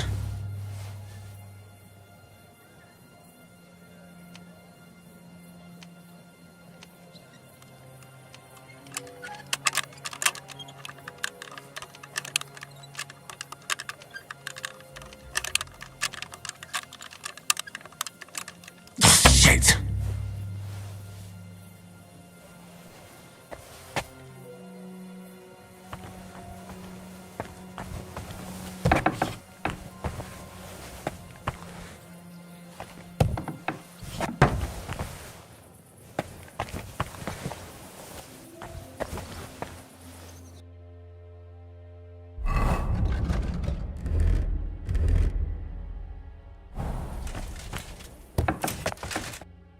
Baruch Hashem, Henry. You're all right. Sam, you're back already? How does it look outside? A few of the cutthroats got in over the walls, but we dealt with them. But there are more outside the gate. 4 of them were here in the tavern too. Fortunately, they didn't take anything important. But your friends paid for it with their lives. What? I'm so sorry. If it's any consolation, Henry here has already taken care of those cutthroats. But they didn't look like they just came to the tavern by chance. Eric must have sent them.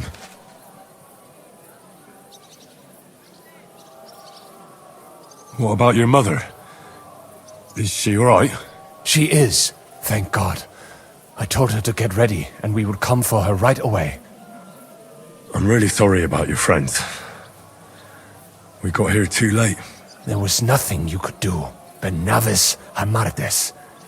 This Eric is really pissing me off. I've never laid eyes on him, yet I cannot wait to wring his neck. There'll be plenty of time for that later. We have to go now. I'm sure Mama is waiting for us. We have to take her to the shul. You go ahead. I'll lock the tavern and block the secret passageway so no one else can get in. But sir, if any more of them come here, I can take care of myself. Now go. God be with you.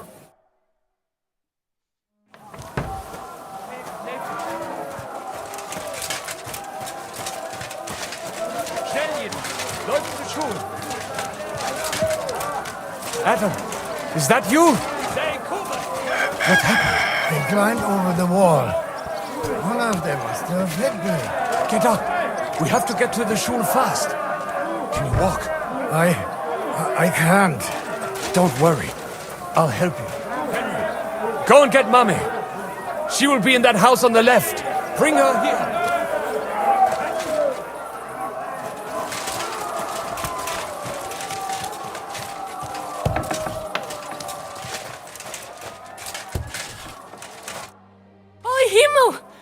What's the matter? Where's Sam? Don't worry, ma'am. He sent me to take you to him. Mein Gott! What happened to him? Nothing. He's out on the street helping the wounded. Let's go now. We're out of time. Wait! Who are you anyway? My name is Henry, and I'm a friend of Sam's. I was the one who warned him Sigismund was coming for you. Thank you. I just hope we can escape before... Watch out! More are coming! Run to the back, it might be safer there! What's going on? Sam, are you alright? I'm fine, but we will talk when you are safe. Now run! We have to get to the synagogue. But how? Through the backyard. Follow me. Next!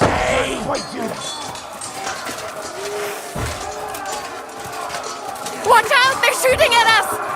From the ramparts! Get rid of them!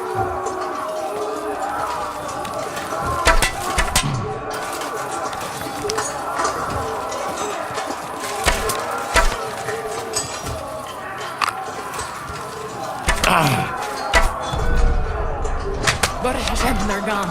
We have to keep... Where they go?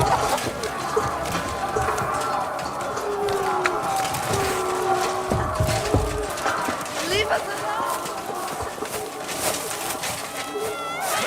Liv, can you hold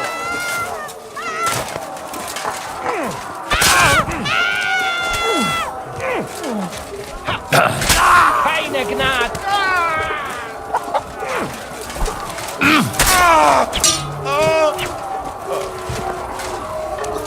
I cannot...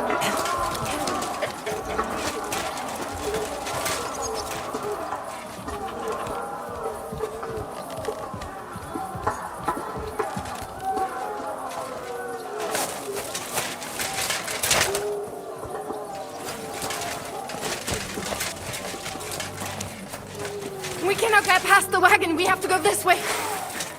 Through the house.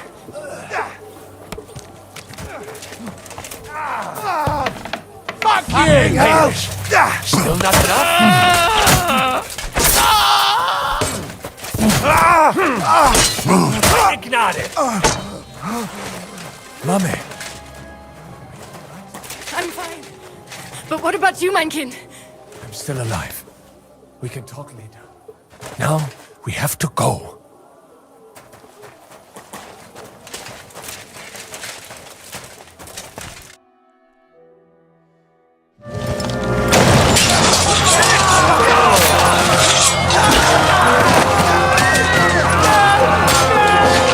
Chase them all down!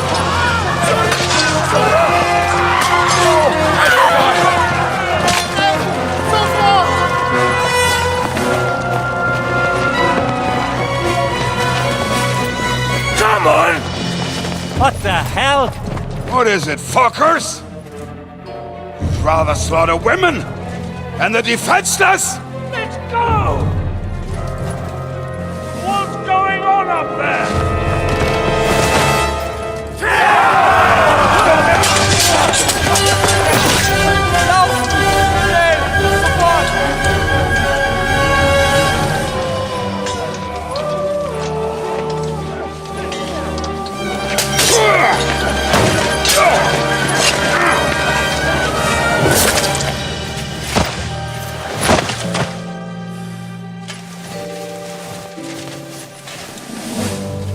Go inside. Quick. To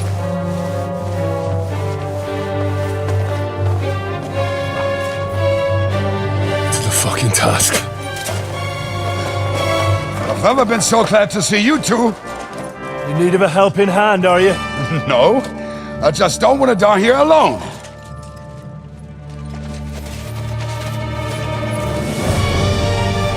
There they are! Well, now we're really fucked. We mustn't get inside! We have to hold them back! For how long, though? As long as we need to!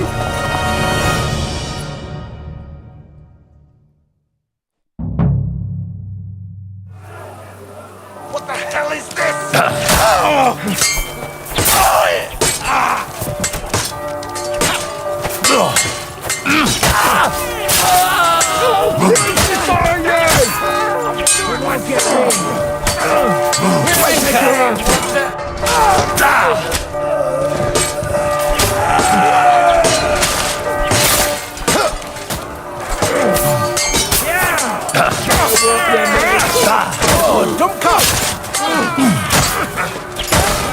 Is that the best you've got?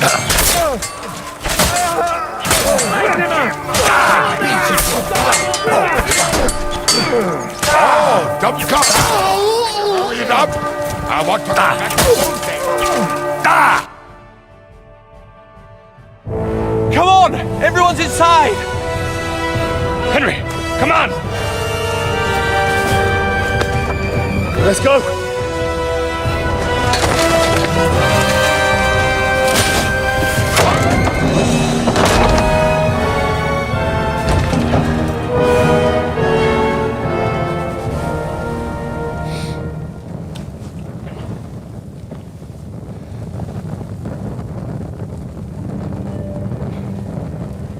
God more me.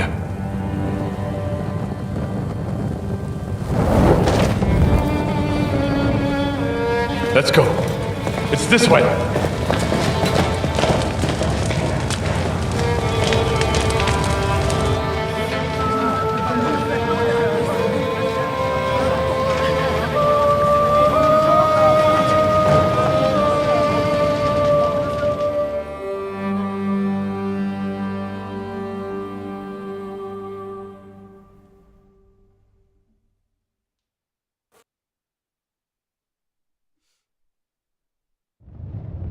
Damn, that was a close shave. I reckon I should go to Samuel's mother and talk to her about Martin. I won't get another chance.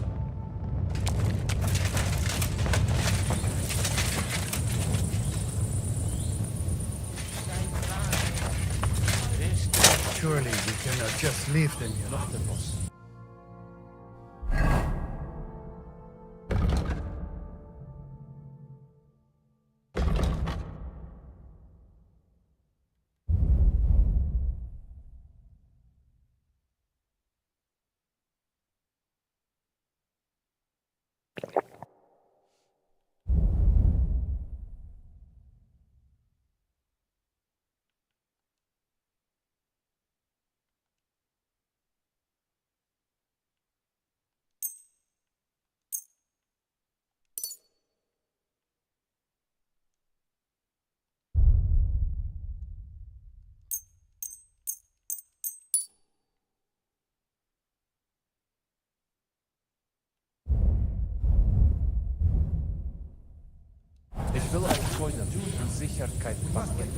Hashem hat nicht uns Heiden gestraft.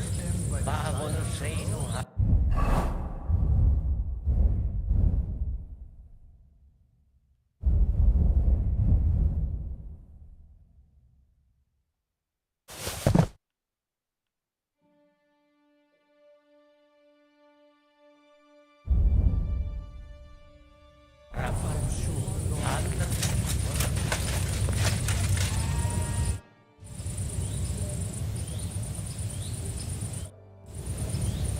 Als du und Mama seid sicher.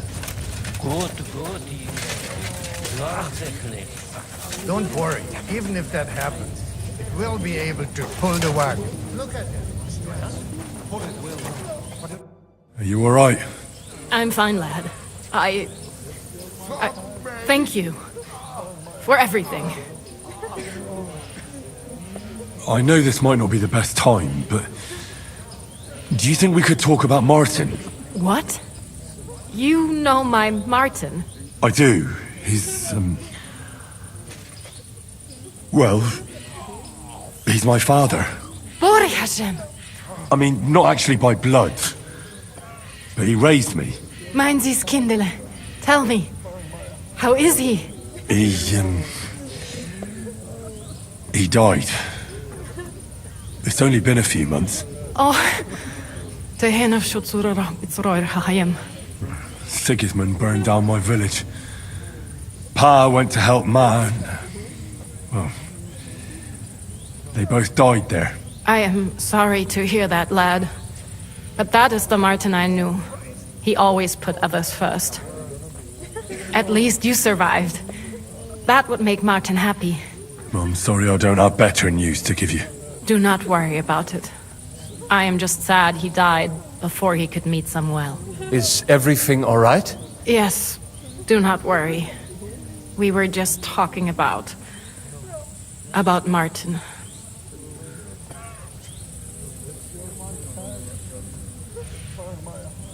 How did you meet Martin, if I may ask? It was such a long time ago. He wanted to open a blacksmith shop in town, but there was no place among your people, so he tried his luck in our quarter.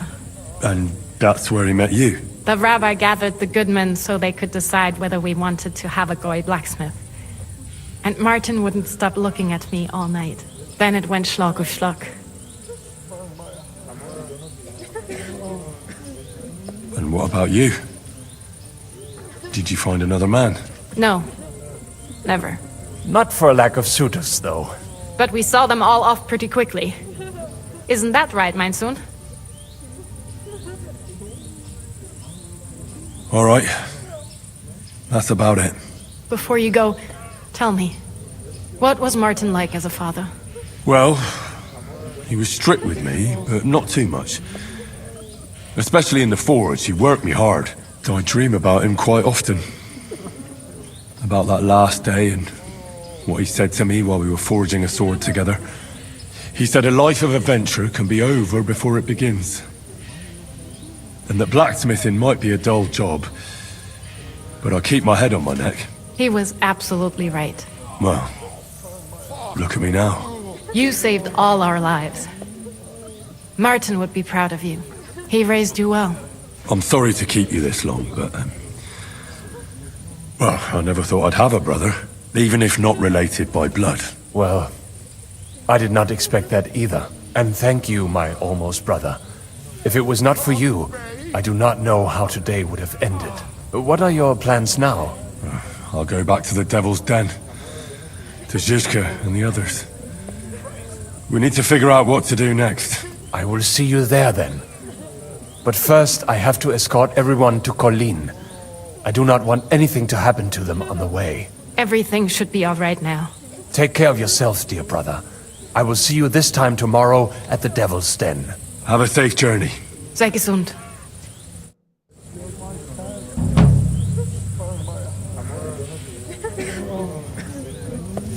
This does not end here.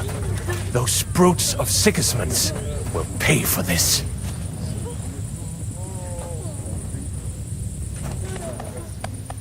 I still hear it. The screaming. Return, O Lord. How long shalt thou be wrathful? Have compassion for thy servant. Fill us with thy mercy every I still hear it. Screaming.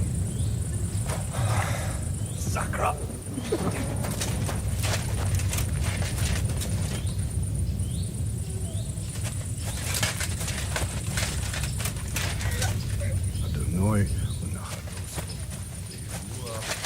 Return, O Lord. How long shalt thou be wrathful? Return, O Lord.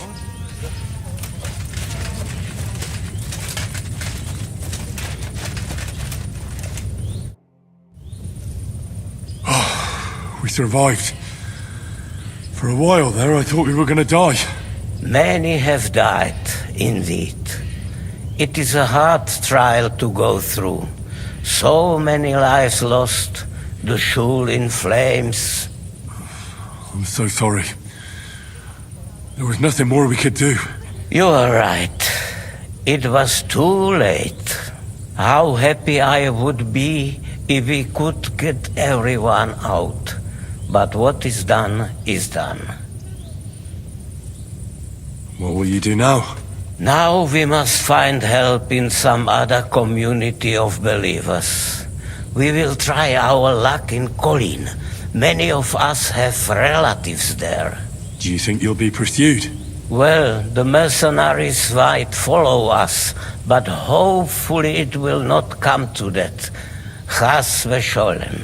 We will split up into smaller groups, so we don't attract much attention until we get farther away from the town. Besides, who would chase us when we have nothing?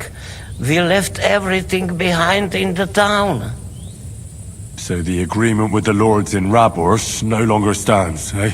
What makes you think that? Do you not trust us? I do, but you've lost everything. I don't think you'll be able to contribute to our army anymore. It is true that the Kuttenberg Kehile cannot pay for the army now, but others might, Be'ezras Hashem. Especially when they get word of what happened here. God be with you, Rabbi. Sei gesinnt, and please watch over Samuel.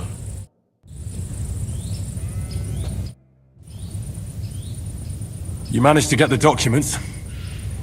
What's next for you? Will you go to Jobst, or come with us to the Devil's Den? I've been thinking about it, and the time for spying is over. There's no one to convince, no one to break, no one to blackmail. So what then? You going home? Not yet. Actually, I'll escort these people first. I feel responsible for what happened, and maybe I can at least make up for it a little bit.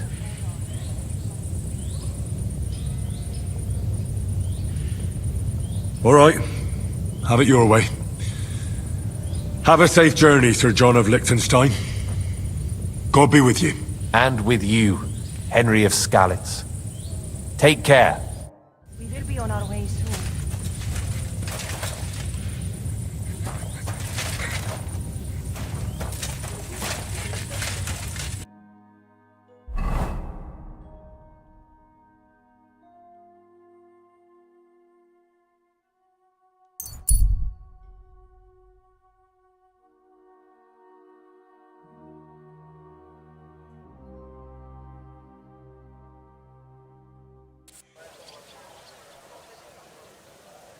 God be with you. Keep the peace and we'll stay friends. Greetings, Master Guard.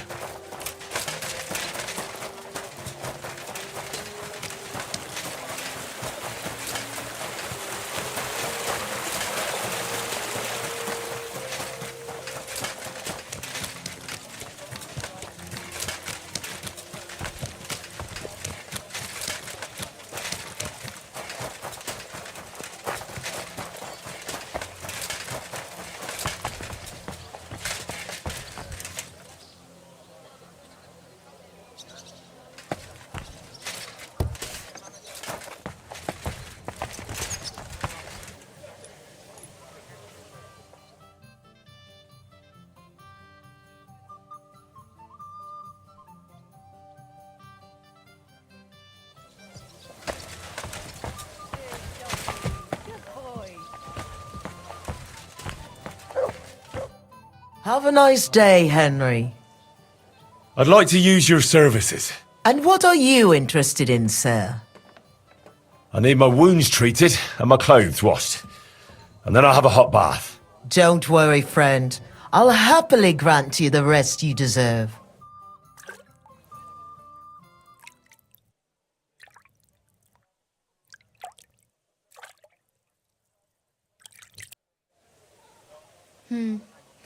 I reckon that's it. Take care of yourself out there, friend.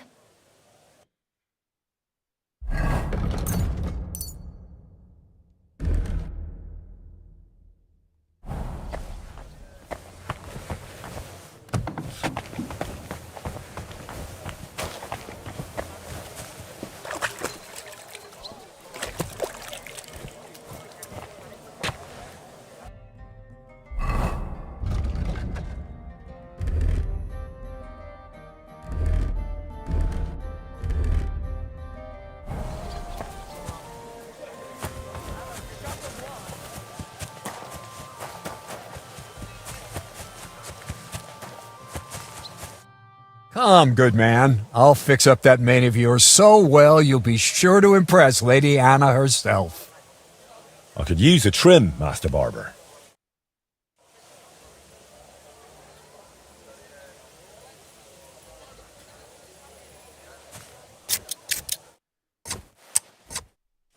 Come back any time.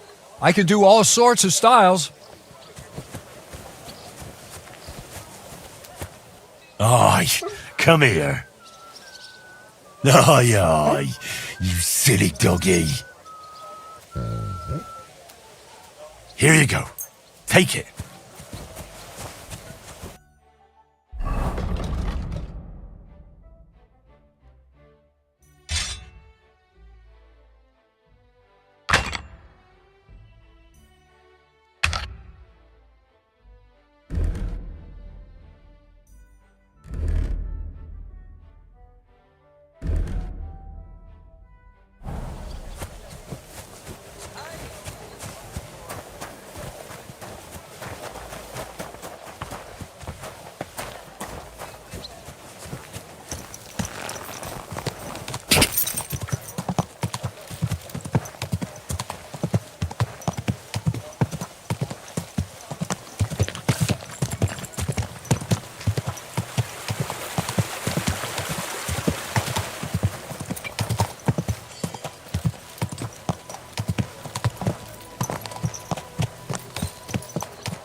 All right, done.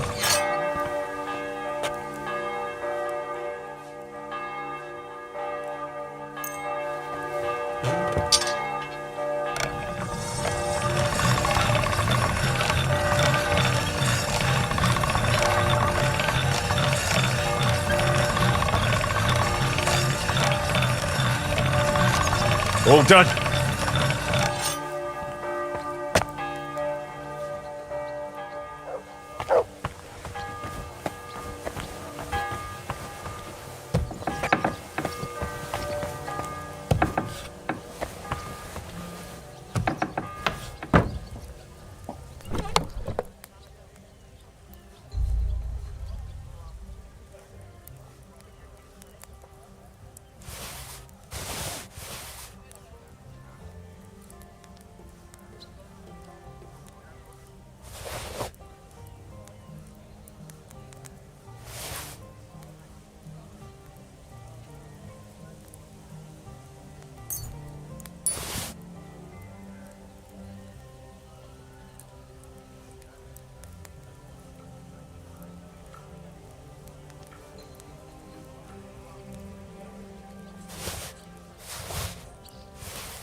I'm finished.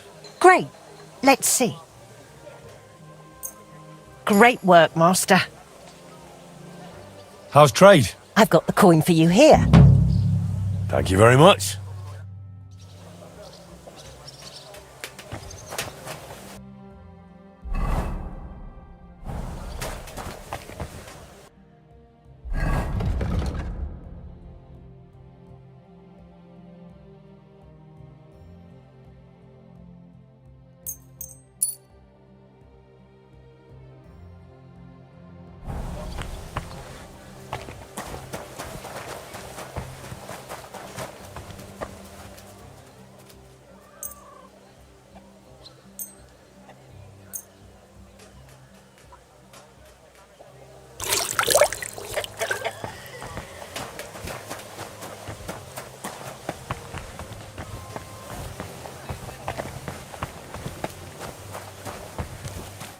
What would you like? I'll have a look at the wares.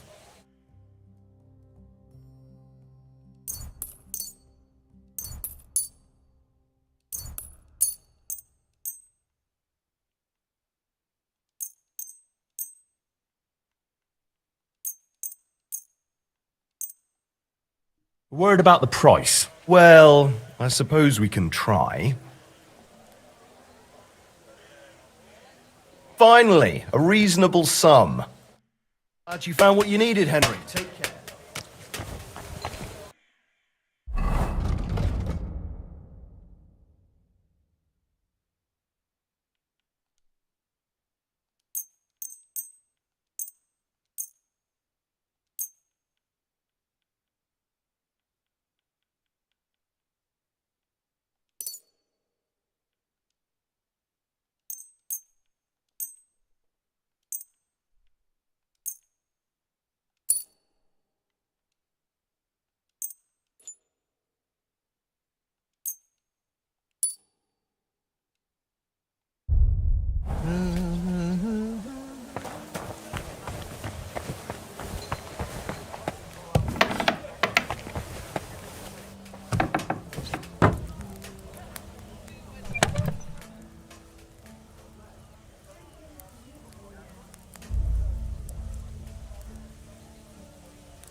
Well, now, just look. Which of us two is the filthy one here, eh?